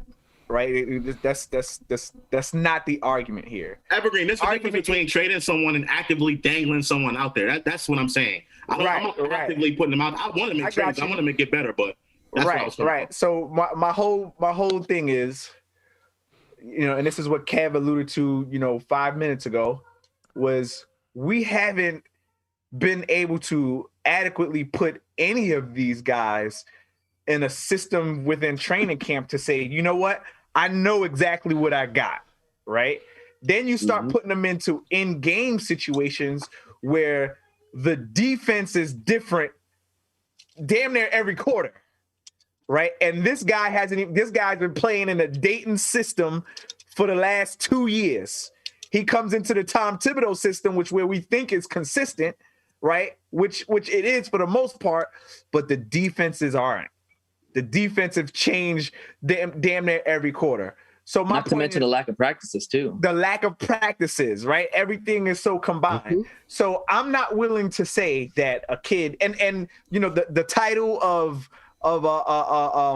National Basketball Player of the Year, nobody gives a damn about that. That you have basketball players of the year that become busts all the time. So let's not that title is irrelevant to me, right? I'm more focused on what actually happened on training camp and what abilities stuck, right? As of right now, the only thing we can see is that Obi Toppin can jump really high, but I'm sure there's a lot of layers up underneath that need to get access. So I'm not getting ready to just say, I'm good with the team that we have right now for this season. Unless we're making a trade for Andre Drummond. But I'm good. I'm good with the team that we have right now moving into the playoffs because my expectations of what I want from this team has changed, right? I foresee us at least making the play-in games or making the 4 through 6 seed. Like 4 through 10 is what I'm looking at, right? And I'm not taking nothing else after that. Like nothing, like we there's no reason we should be not in the playoffs this season or at least competing to get into a spot. And I'm happy with the team that we have right now. Again, as everybody knows, my expectations were what? If we win 18 games this season on a 72-game season, that's a plus for me, and we've already exceeded that before the trade deadline, right? So I'm happy with where we're at, and you can see that there shows progress. Rome wasn't built in a day, right? And I'm sure at some point in time, the coaching staff is ready to, the coaching staff realizes, okay, there's something that we're not tapping into when it comes to Obi Toppin's gameplay.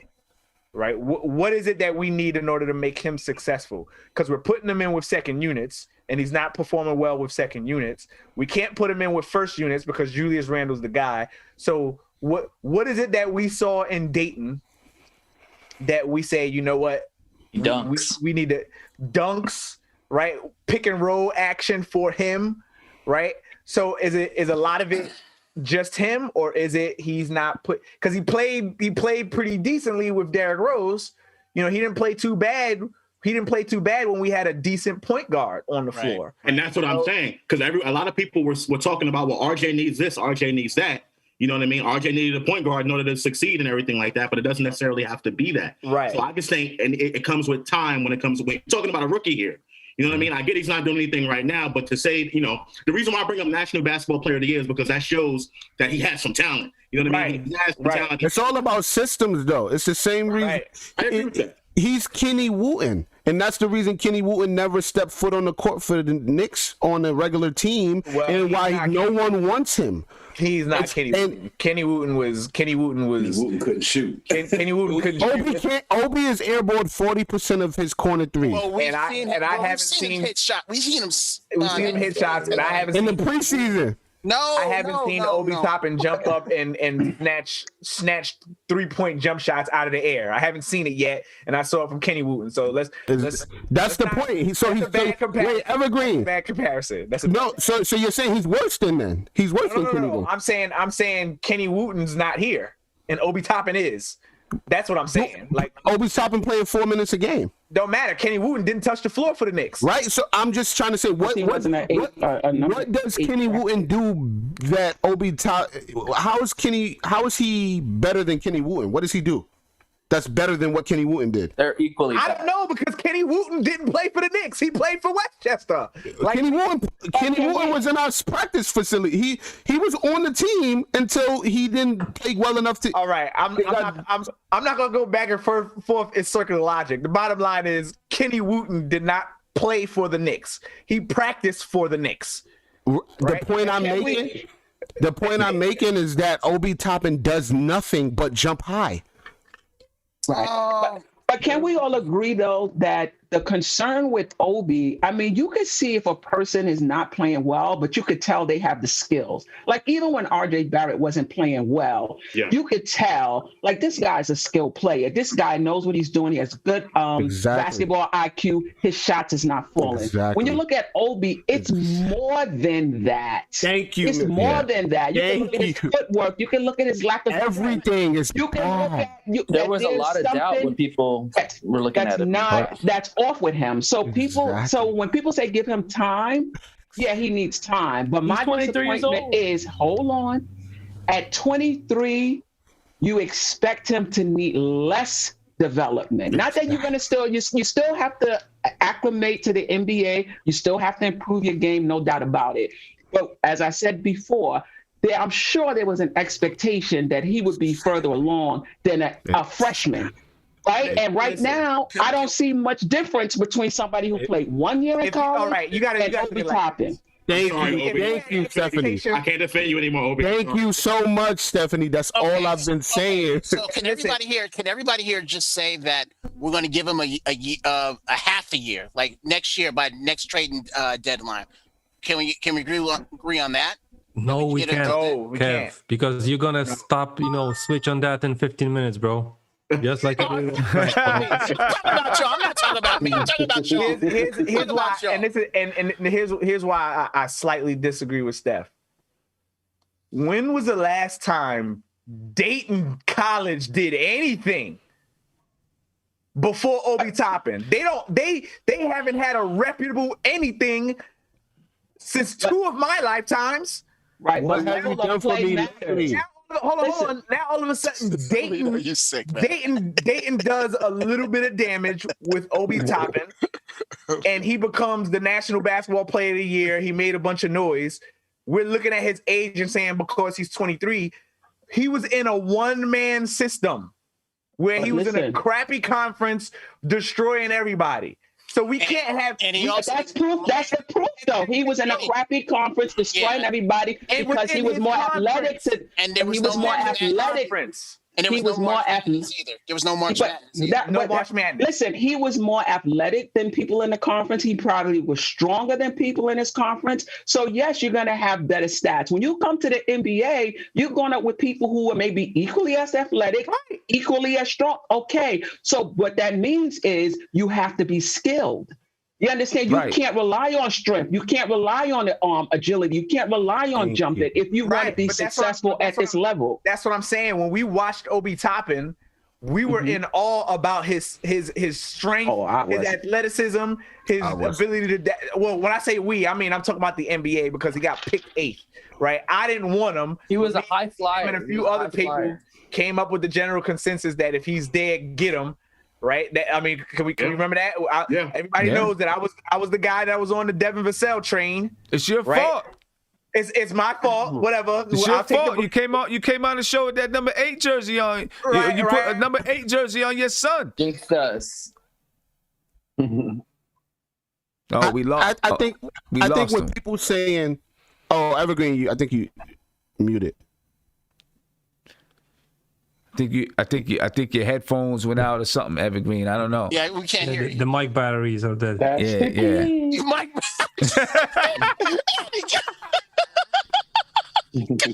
I just think when we have a player that comes right on this team, he's a lottery pick.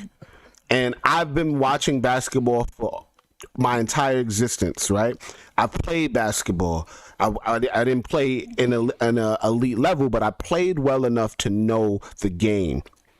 And Sim, you're a coach. All of us, I think we are intellectual enough to see when a player just has it. He doesn't have it this year, and all the factors make sense.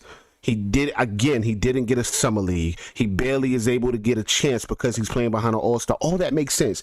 But when you put up, even Austin Rivers was able to give us one game where he just showed signs of what we can see in the future. Obi Toppin, we went crazy because Obi Toppin one game had 3 dunks. Everybody that's 6'9" and taller can dunk in the NBA. Give me something that is more than just a dunk. His footwork is horrible. His defense is atrocious. His shot is digressed. And with more minutes, his shot is digressed. And that's why now he's playing 5 minutes a game. Yeah. What is he doing that shows he's good? Put him on the bench. I'm so passionate about it because I think we would have won the Nets game. We would have won the 76ers game if we didn't have those. If Randall didn't have to play 45 minutes a game. He was exhausted. And he's playing 45 minutes a game because people like Obi Toppin can't do much off the bench. I don't think that's the reason why. No, I was exhausted, bro. No. I don't think Obi is the reason why. Oh, no. I'm not saying that. I'm saying Randall is exhausted because nobody's there to back him up. But Tibbs is always going to play his guys a lot of minutes. That's always what I think Julius Randle was going to play no matter what because he's the best player on the team. But you watched the game though, that Nets game. If Obi came in, we were down like 4. Obi came in. He would have stayed. Randall would have stayed on the bench maybe 2 to 3 minutes longer, 4 minutes longer. If Obi would have done something, Obi went out there and looked wow. I was literally watching the game like, what is Obi doing? You're talking about the Brooklyn game, right? The Brooklyn game. He looked out of sorts, and Randall had to come back in. And it was a timeout, commercial break. We came back. Randall's in the game, and then he looks tired. So by the time we get to the 76ers, when Dwight Howard blocks his shot, he knocks the wind out of him. But my thing is, I don't think it's because Obi Toppin is not doing well. Like Julius Randle's getting all of those minutes because you can play both of them at the same time. I don't think that's the reason why. No, I just because look, we're talking about Taj Gibson playing the 4 now. Thibodeau could have did that.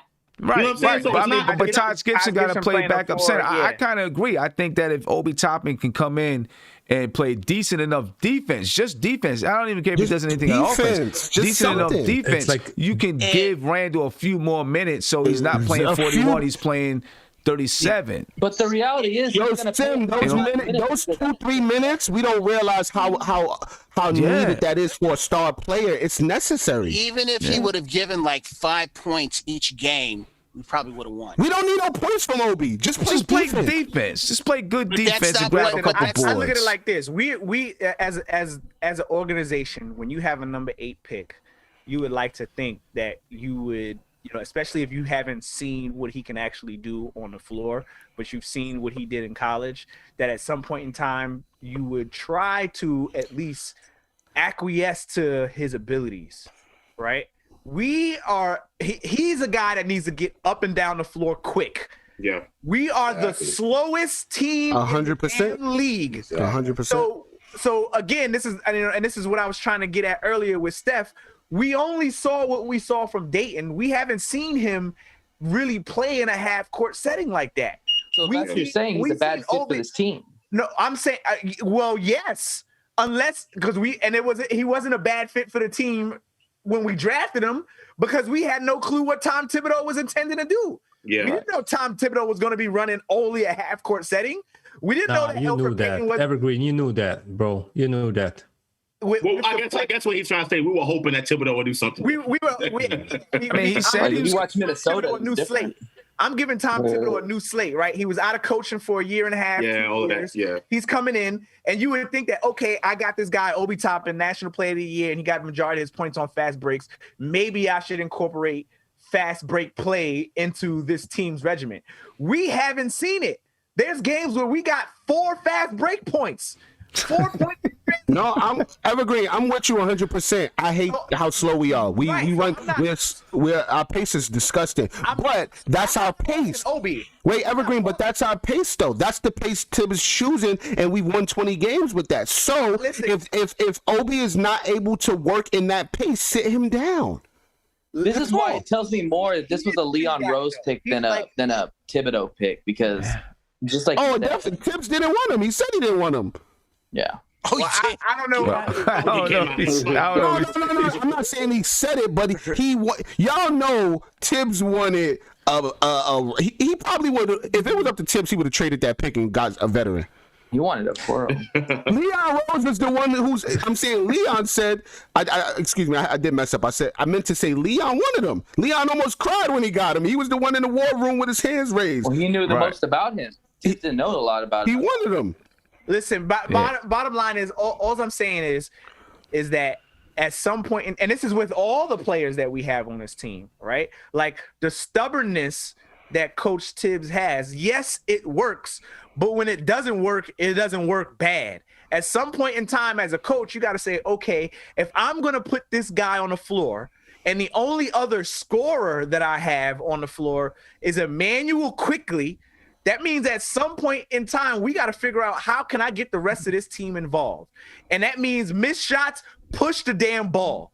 And no one's doing that because only D Rose. Only D Rose is pushing the ball. And because Thibodeau trusts him, he's going to allow D Rose to do what he needs to do on the floor. Evergreen, I think D Rose to be the second coach on the floor. But D Rose is out. So what do? Do we just say, yep, I need Julius Randle to take a break. Julius Randle, you take a break. Obi Toppin, you just come in and don't play to your strengths. Do what Julius Randle does. That's not going to happen. But Evergreen, I don't know. We can't change the system. We can't change the system under one player. You can't. You can't do it. Why didn't we change the system? Because Frank doesn't like to, he likes to say more people on the side, bro. No, Andy, but there's levels to it, though. You could in the NBA. Come on, levels. Hold on, no. I'm not talking about Frank. I'm not talking about Obi because that's obviously not going to happen for them. But if you had, say, LeBron James or something like that, what can we do? But I'm saying you could do that. But we're talking about Obi now, so but Obi is not Frank, and Obi is damn sure not Kevin Knox. Right? But Evergreen, exactly like Josh said, if he would show us something, for example, if he would score like he had 2-3 games, he had 20, and he was doing it only on backdoor cuts, whatever, Tibbs would implement backdoor cuts for Obi. He ain't Just like he doing did with that, Quickley, so yeah. he's Just not going to like- change the offense because maybe Obi's going to decide to score, the ball. Exactly. So, Yeah, he's gotta show us unless he something. shows it in the game, Yeah. then he's going to implement it. Yeah, let me get to this phone call. Call it. You're live. What's popping? Hey, how's everybody doing? Good, man. How you feeling? Pretty good. I'm interested in this Obi conversation. I think everybody's talking like we're about to make the finals this year, which is not going to happen. So, like me, I'd rather actually miss the playoffs if that meant we could be better in the next year or two by developing players like Obi, who I think have a lot of potential. I think just having that size, that athleticism gives you value no matter what. And on offense, I see him all the time. He cuts to the basket and he does not get the pass. We do not have a player that knows how to get him the ball when he has a lane, which is like, I hear him like trading him for Lonzo, which I guess that would make sense, but Lonzo is the type of player we would need to have him work. So it's like, I don't know I don't even know if that would make sense trading him for a player that we would need to even use him.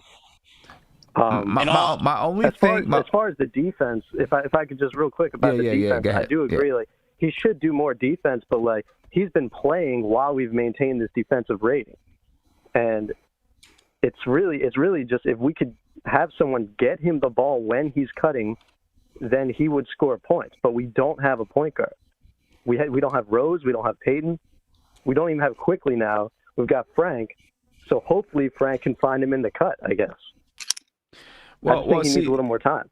Yeah, the only thing about the cutting thing is I think there's a lot of, if that's all he's going to do, if that's the only way he's going to be able to score, and I understand we're not relying on him right now to be a one-on-one guy. He's going to be a guy that scores out of the system by cutting to the basket and doing things. He gets plenty of open threes that he just can't even find a hoop on. But there's a lot of guys that can cut. That if we had a point guard, we can find those guys cutting.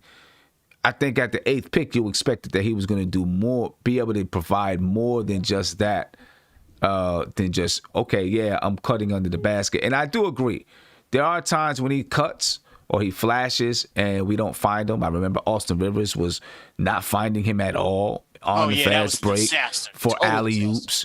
Plenty of times that were open. Now, of course, for the past 2-3 weeks, we haven't had point guards there to to be able to find them in any kind of space or anything like that. And I do agree that, things are not designed for him to benefit. But like I was saying earlier, even if he's not going to give us something on the offensive side, I think that we've maintained a high defense despite his lack of defense. Because Tom Thibodeau will yank him out the game. Tom Thibodeau doesn't give him extended minutes to mess up the defense. If he sees the defense ain't hitting with him out there, he yanks him out the game. So I kind of think it's despite his lack of defense. Look, I still want to see Obi become a good basketball player, obviously. Yeah. But I just think right now he's not giving us anything, and I think Kevin Knox can give us more than what he gives us.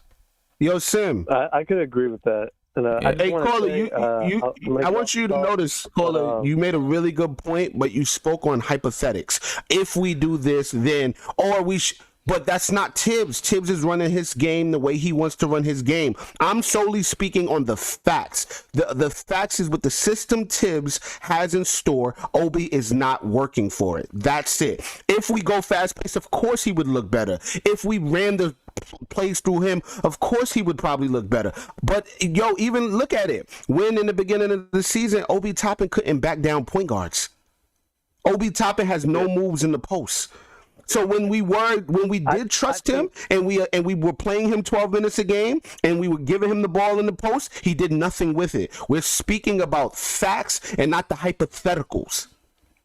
The fact is we don't have a pass-first point guard, and I think the second we do, you're going to see Obi look like a different. It's all hypothetical, bro. I think it is hypothetical. We don't have it right now. I've watched a lot of basketball, and I see the type of player Obi is, and I think if we traded him, it should be to a team that could use him Like if he was on the Suns, I think he'd be great. If he was playing with Lowry, I think he'd be great. But either way, I'm going to get off the call. I just want to say that this is a great problem for us to have. You know, a high-tech, 6'10" athletic guy that we don't know what to do with. I mean, agree. That's a great problem. Yeah. I definitely agree right there. Hey, I appreciate you calling the time, man. Thanks. Sim, think about this for a second, though. And a lot of people don't because I obviously love what the front office is doing and everything they've done, right? But Obi Toppin was drafted potentially to be the replacement for Julius Randle, right? So think about if we would have drafted Toppin and we would have gave him all these minutes and then everything didn't work out and we had traded Julius away, that would have been looked at as a terrible front office decision. So, I mean, we got to just, be thankful that Julius Randle stepped it up because Obi Toppin was supposed to be his replacement. A lot of people don't talk about that, but I just felt like bringing it. Let me get to the call. Caller, you live. What's poppin'? Yo, what's up, bro? To the panel, salute to you all. Y'all do y'all thing. Appreciate you, man. I had to say, man, look, missing the playoffs, it doesn't develop a you're breaking up on me, man. It was breaking up pretty bad. Give me a call back. Caller, you live. What's poppin'? Yo, Sim, what up? Holy. What's going on? What's going on? Who am I talking to, man? It's Blaze, man, off of Twitter. You know what I mean? Pick up the phone. Oh, what's going on with you, bro? What's up with you? Yo, I'm happy to get on the Kobe conversation. Evergreen dropped some bars, but I agree with that. Hey, man, Obi just not it. Not it. He looks like he can't post it. Hey, my man, you breaking up. You breaking up pretty bad, but he said Obi's not it. I mean, he's not it right now. You know what I'm saying? Who knows what's gonna happen later on, but right now, we got a lot of work to go with Obi. Call you live. What's poppin'? Hey, what's going on, man? It's James from the Bronx. What's going on with you, man? How you feeling? I'm good, man. I'm good. Y'all out here slandering my man Obi. I don't know, brother. I don't know if it's slander, bro. Slander is stuff that's not true. You know what I'm saying? No, for real though. They do not get this guy the ball. If you see him out there, he looks lost because nobody is involving him, and he needs that point guard. In practice, I think they really need to practice some plays, to run some plays specifically for him. Okay. And as far as Randall, they burning him out. There's been games where we've been up 15, 18 points, and you still got Randall and you still got Barrett in the game. That's crazy. That's true. When you get your rookies out there and give them time to shine. That's true. That's definitely true. Thibodeau got to calm it down a little bit with the time he's burning these guys out. Mm-hmm. Yeah, you're definitely true. He there are plenty of times when the Knicks are up 20 with 3 minutes left. You know what I'm saying? And you still got Barrett and Randall out there running hard like the game is, within 3 points or something like that. And no doubt about that. I don't know about Obi, man. I don't know. Listen, when the season first started, when he first came back, and he got to play some significant minutes, and I raised my question flags, and people was like, "Oh, Sam, he only played 2 games." I'm like, "Yeah, but there's certain things that I'm looking at that I see that I'm like, I don't know." Too. I know. I'm talking about when he came back. First couple of games. Yeah, I'm talking about when he came back. So, you know what I'm saying? I just don't know, man. I don't know. We're gonna see. We're gonna have some patience with him, but. Just on the bench, So real quick, if we let that guy go, man, it'd be a big mistake. Believe me, because the reason why we picked him is because Randall surprised everybody. Because I was on board to get rid of Randall 100%. And to be honest with you, to me, he's still a second or third option. He is not the star player of a successful team. That's cool. So yeah. I feel like he is stuck in position behind Randall. But we can't give up on him, man. I see a lot of talent in the kid, man. Oh, he's definitely got talent. I just don't know if he has skill. Because he's got a lot of talent. He got speed. He can jump. He can do those things. But, like, the skill part of it, the footwork, the taking advantage of another player's weakness those little things. I just don't know if he has that, at least right now. He's got some work to do.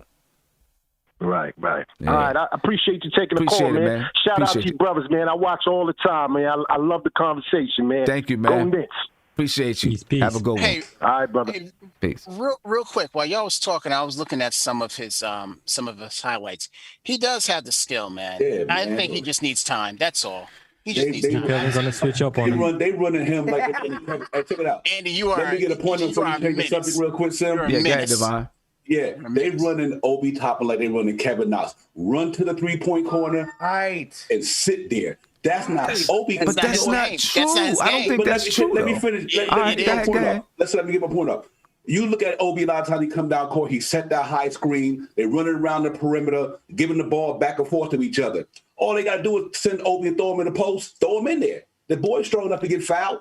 So run Obi to the post for a couple of times, throw the ball down there to him. Because think about it, Quickley the shooter, Burks is a shooter, and you do need a point guard who can get you the ball. But we got a lot of shooters. Rose is doing that. That's the reason why our offense is 26th and 30th in the league.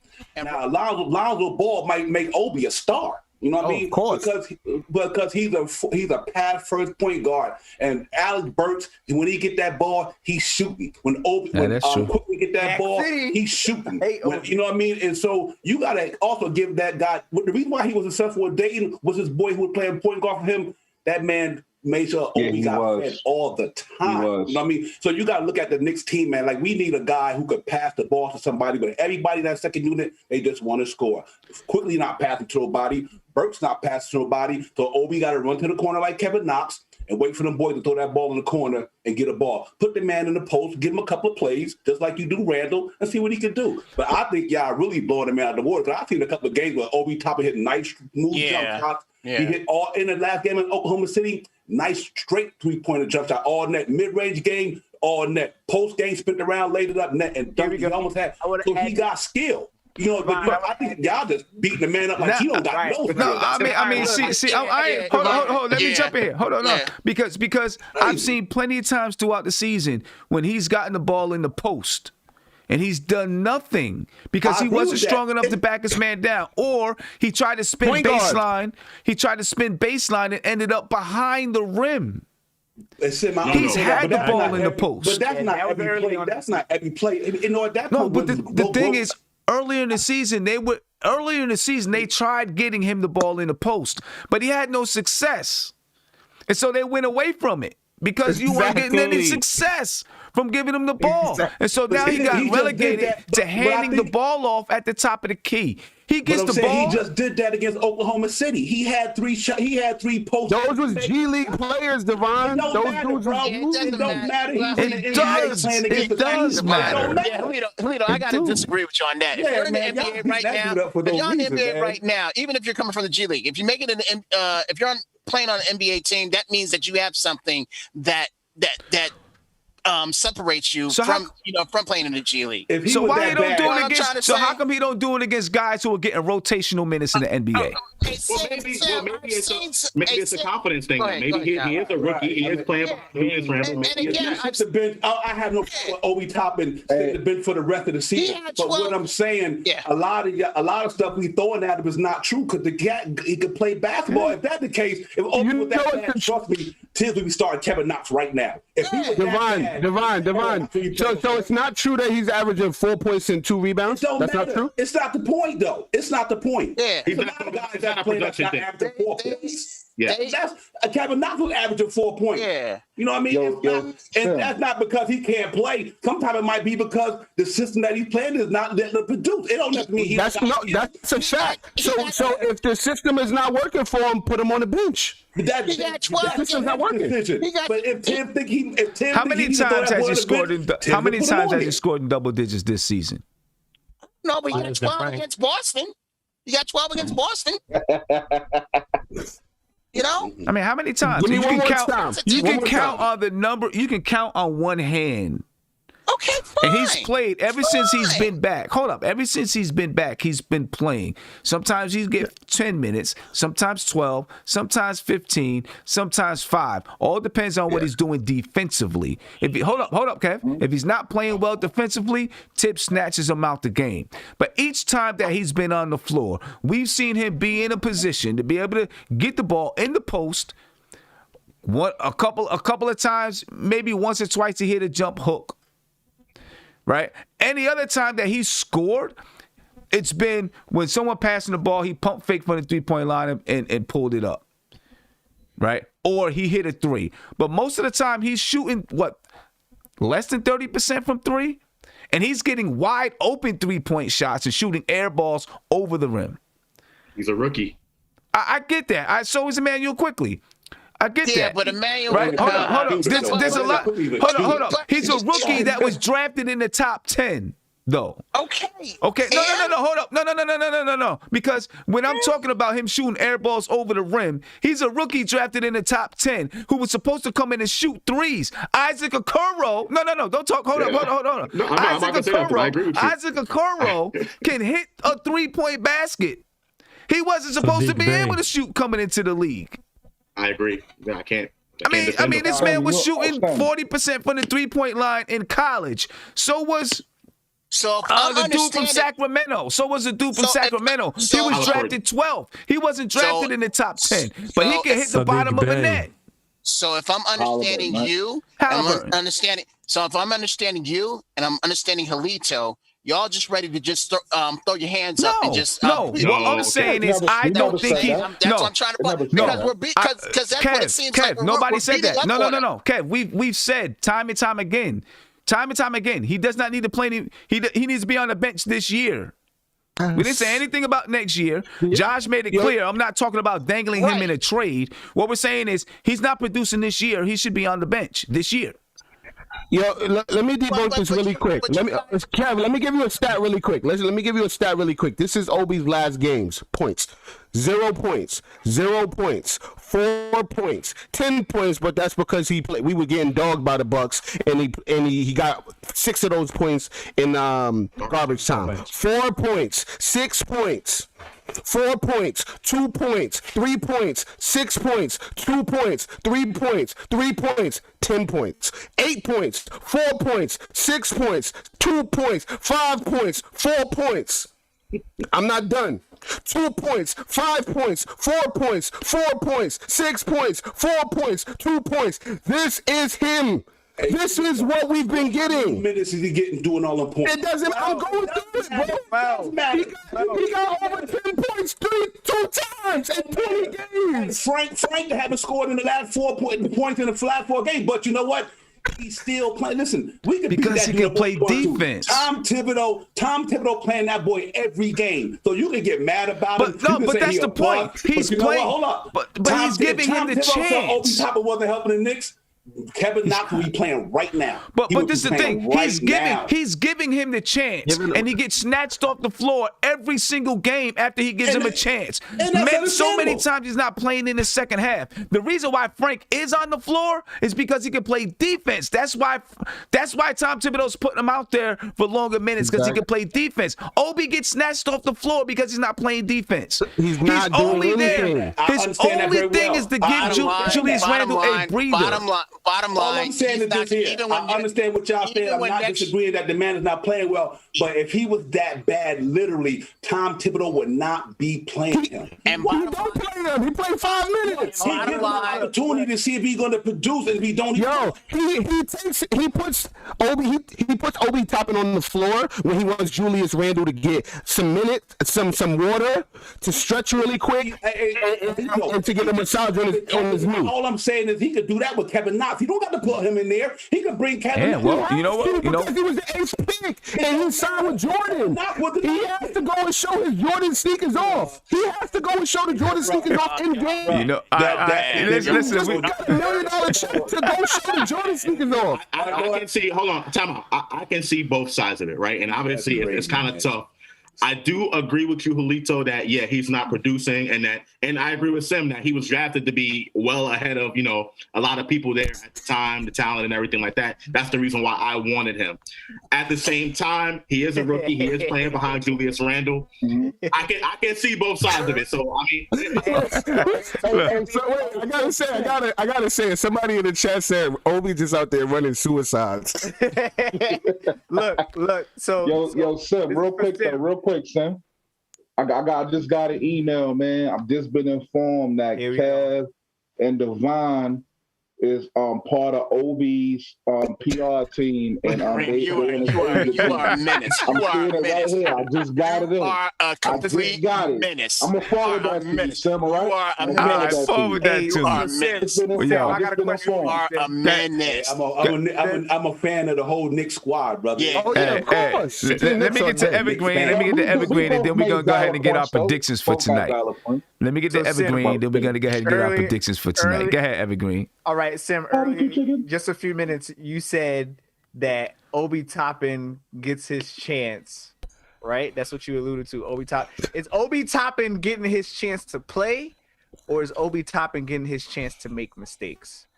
Right? There's a difference. Obi Toppin he's in a position where he's playing for a win now coach, right? And a player like Obi Toppin, really like any other rookie, needs the opportunity to make his mistakes. You can hear Tibbs screaming Obi, and if the play doesn't go the way Tibbs wants, Obi's getting yanked. So when you look at a player's development, maybe his mentality is the confidence and not necessarily the skill set. Yeah. Whereas we argue the opposite way. We argue the same thing. Most people argue the same exact thing for Kevin Knox. We can see that there's something there, but the confidence isn't there. So I think the same exact thing is applicable to Obi, but it's even worse because we have a win now coach. At least with Kevin Knox, when he was playing under Fizdale was like, so I don't give a damn what happens. Put him on the floor, see what happens. And all of a sudden he gets February rookie of the month, and he's doing a damn thing. But then as soon as you get some type of fire up your butt, and it's like, all right, we got to start producing, Kevin Knox is playing horrible. I think then they get the Morris brother. Then they get the Morris brother. Right, and you get the more right. So I think the same exact thing is happening to Obi. He's not getting a real opportunity to really show what he's got. The plays aren't being ran from him, whether you believe it's Obi, can't back down in the post, or you believe that. Let's be honest. Nobody would be complaining this hard about Obi Toppin right now if he'd have made that fast break dunk. So, let's be real. If he'd have made that fast break dunk, honestly, I didn't even see it. But this is my response to you. 2 words. Immanuel Quickley. Sim, no. There's no Sim. Hold up. No, Cam, chill out. But you keep using Immanuel Quickley. This is the reason why. Listen what I'm saying. Immanuel Quickley's a rookie. And listen. Because we keep on saying, listen what I'm saying. We keep on saying about him, he's a rookie. He's not getting his chance to do this. He's on the court, not to make plays, but to see how many mistakes he's going to make before he gets snatched off, this and that, right? Immanuel Quickley didn't start off getting playing time. Immanuel Quickley got on the floor and produced. And because he produced, Tom Thibodeau said we need him on the floor. He showed in practice that he was going to produce. So Tom Thibodeau put him on the floor. He's playing for a win-now coach. He was supposed to. No, listen, hold up. Obi Toppin's playing for a win-now coach. Obi Toppin was supposed to be a win-now rookie. He was supposed to be. That's why you got him at 22 years old. Because he's supposed to have an NBA body that was supposed to come in and be able to produce for you, give you 12-6, 12-8, or something like that. Bottom line, if you can produce, Tom Thibodeau is going to give you major minutes. If you can help the team win, Tom Thibodeau is going to give you major minutes. If you show that you cannot do that, Tom Thibodeau is going to snatch you out the lineup. So, to me, it's not about did he get a chance. He's getting a chance every single night.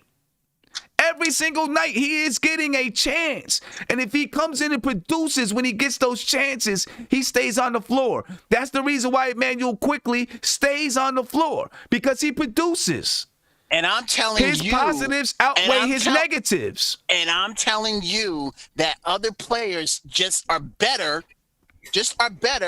than second-round players are sometimes just as better as first-round players. What's that got to do with it? My point is, he got just as much of a chance as Immanuel Quickley. I understand. And he did not take advantage of it. It just turns out that Quickley is just better right now than what Obi is. I would go deeper than that. So what is the problem with him not playing? If he's not producing? Y'all are killing him. Because he deserves it. He's not producing. 4 points and 2 rebounds a game is killing him, not us. 4 points and 2 rebounds a game is killing him. I get that. I will also say 2 words. Since Sim wants to give me the 2 words of Immanuel Quickley, which is the reason, the counterbalance reason, I'm going to give you 2 words as to why Obi Toppin isn't playing as much as he could to make those mistakes. 2 words: Julius Randle. The guy, and I'll give you 2 more words. I'll give you 2 more words. No defense. Because if Julius Randle wasn't here and Immanuel and Obi Toppin was playing, he would still get his ass snatched off the floor because he plays no defense. And replaced with who? Who did he get replaced with? If Julius Randle wasn't here, they would have picked up another power forward. That's who. They would have picked up another power forward if Julius Randle was not here. If Julius Randle wasn't here and the number 8 pick, Obi Toppin, was making mistakes, he would be making those mistakes on the floor. Do you hear what I'm saying? No, Evergreen. If Julius Randle was not here and they assumed that Obi Toppin was going to be the starting power forward, they would have picked up a backup power forward. Right? And Obi Toppin's ass would have played no defense, and they would have put in that backup power forward and said, this guy does not deserve to play because he's not playing defense. Okay, you ready? And who were the backup power forwards on the market this season? I don't know. But they would have picked one up. They didn't go look. They didn't go look because they had 2. Those minutes. I would take Noah Vonleh in those minutes. Yeah, they didn't go look because they had 2, so they didn't go look at other power forwards. But they would have picked one up if they would have traded Julius Randle. That's a fact. And Obi Toppin probably would have lost his minutes to that guy because he doesn't play defense. That would have been a big problem for this front office. Anyway, let's get our predictions for tonight, man, because we got an hour before game time, and I know Leeds and the Knicks, he's about to start at about 7 o'clock.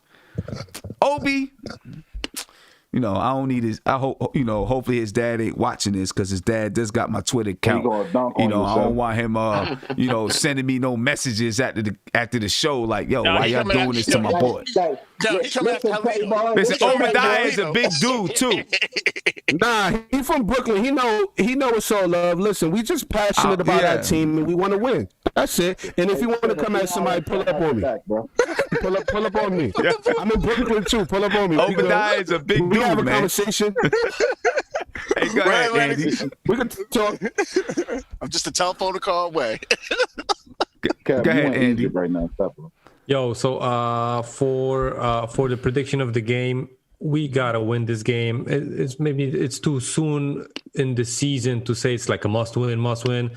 I would love us to win, and I think we need to win this game. But, for me, a must win is going to be like the last 5 games of the season if we're going to make the playoffs or no, right? So as far as the game, I think Frank is going to start, and I think he's going to be playing major minutes because of the lack of guards on the rotation being healthy.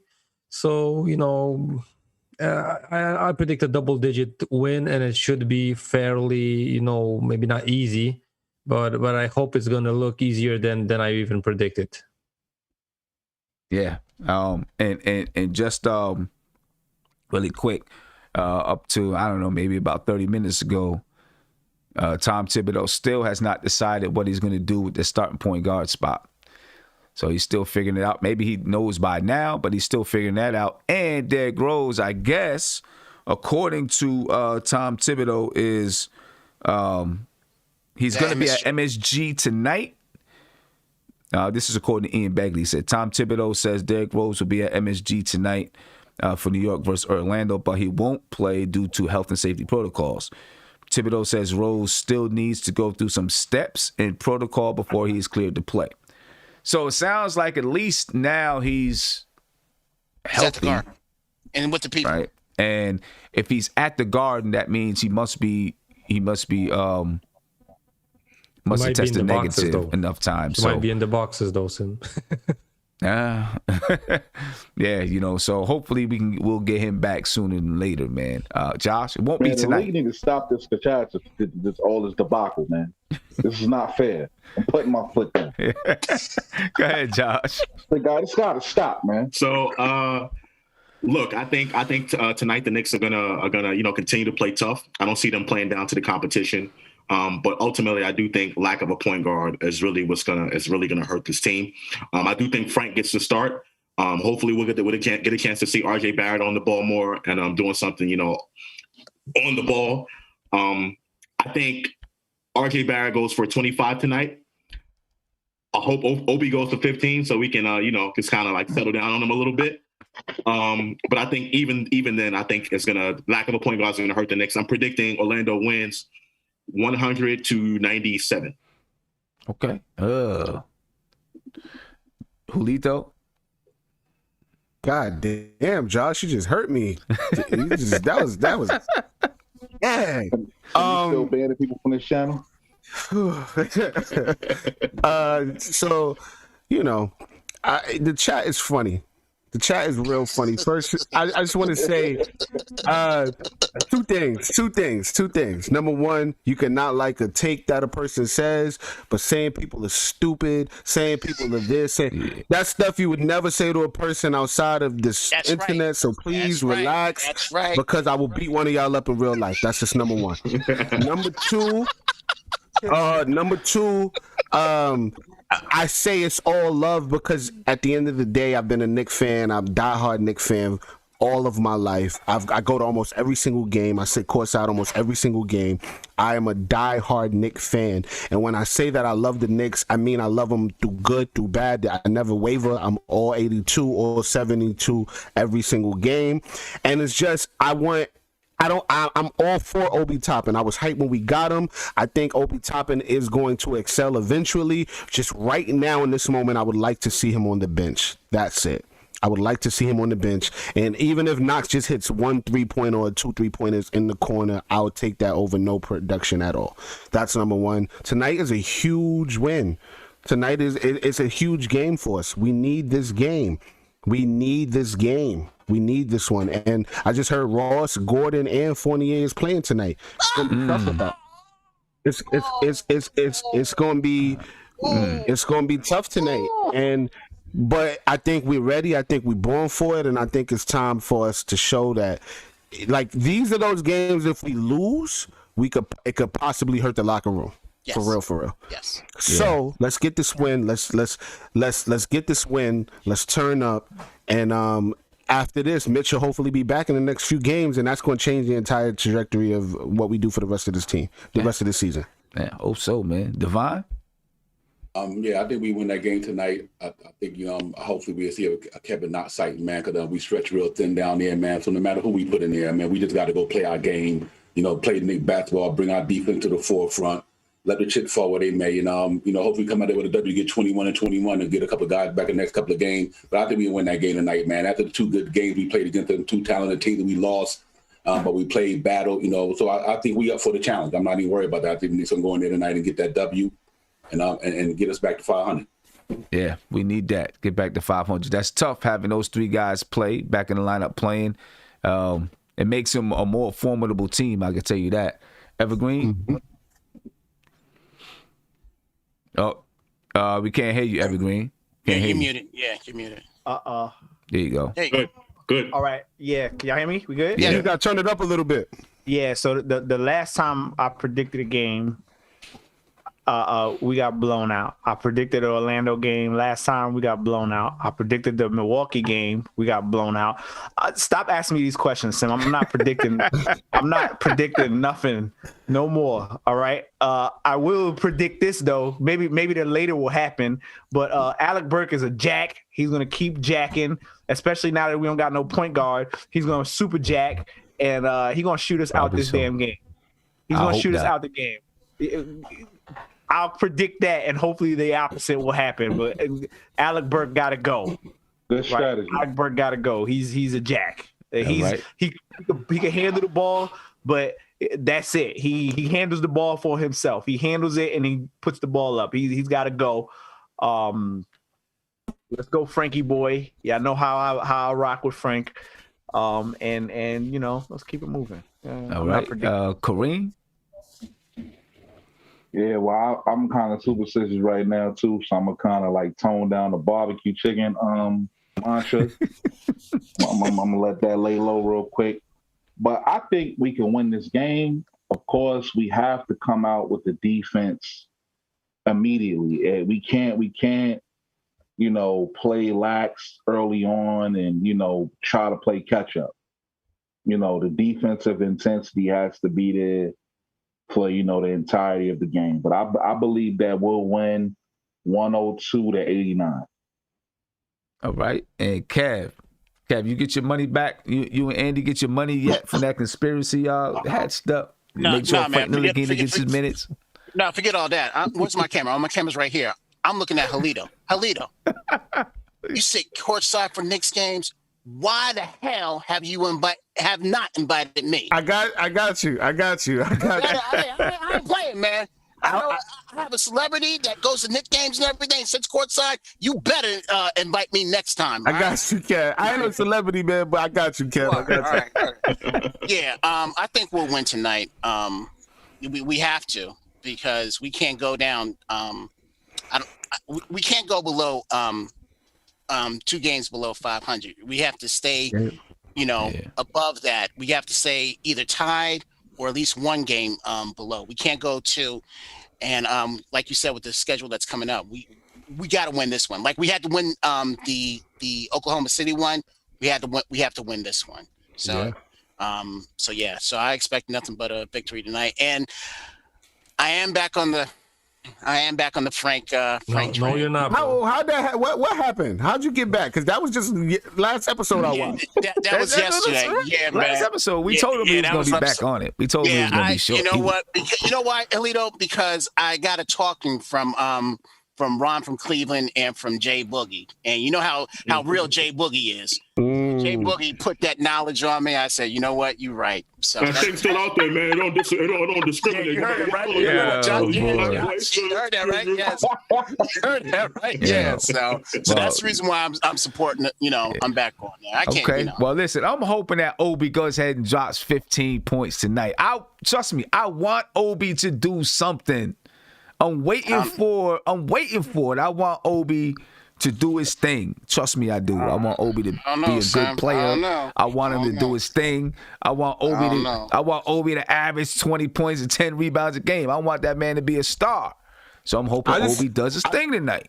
Yo, Sam, I just want to say last time we talked big crap about Elfrid, he came out and been scoring 20 ever since. Let's hope that this changes everything for Obi. Exactly. Let's get it, Obi. Let's do it. You know what I'm saying? But I think the Knicks are going to win tonight. I think that they are aware of the standings and they know the implications of all of these games, right? The Knicks are 1-1. I don't know how many times they play Orlando, but if you remember the last time they played Indiana, they went into it knowing that if they win this game, they win the season series. And I think they have the same thing in mind, right? If they win this game, I don't know if they play Orlando again, but if they win this game, and they don't play Orlando again, then they win the season series. If they win this game and they do play Orlando again, then they'll have a chance to win the series that game, or it'll be tied, right? So I think they know, listen, we can't lose this game because of the playoff implications of the standings right now and what could happen in the future, right? So I do think they're going to be focused and ready to go. I'm actually one who believes, despite the injuries that they have right now, the last 2 games against the Nets and Philadelphia, although they had their own injuries, I think that they feel those 2 games were confidence builders, I think. Yeah. And I think they're starting to get to the point where they look at teams like Orlando and they feel like they should beat them. You know what I'm saying? I don't know if we feel like that yet, but I think they're starting to feel that way. You know, and so I think they're going to come out and try to prove a point that, you know, they're this much better than Orlando. And I think they go ahead and get this win tonight. Them last 2 games, our defense was scary, man. Just couldn't score down the stretch. Right. Go ahead, Andy. Yeah, I just wanted to point it out about the standings. Like you said, the tiebreakers. One of the second tiebreakers, like the second most important, except the winning percentage, is the record of your team versus the Eastern Conference opponents. Right. So that's when I remember a couple of shows back when you were thinking why the Boston Celtics are above us when we had the W versus them. Because they had a better record versus the Eastern Conference teams than we did. So that's a pretty important thing to win these games versus Eastern Conference teams. Right. Okay. And I'm looking at the schedule right now, and this is the last time we play Orlando. So if we beat Orlando tonight, we win the season series. And if somehow, some way, Orlando gets hot and gets themselves back into the playoff race, and we're fighting for, say, a 10th seed or something like that, then we'll have the upper hand on the season series. So, it's an important game. We need to get this win tonight. Absolutely. Ladies and gentlemen, I will be back about 10:15. All right, you guys can head over to Legion. I'm pretty sure Legion's coming on about 7 o'clock. You head over to Legion, the Knicks podcast. Go check them out. We'll be back about 10:15 for the post-game show. Be peaceful, ladies and gentlemen. Spread love. Be easy. And don't worry, we all friends up here. We just like to argue sometimes. That's all. Happens that way.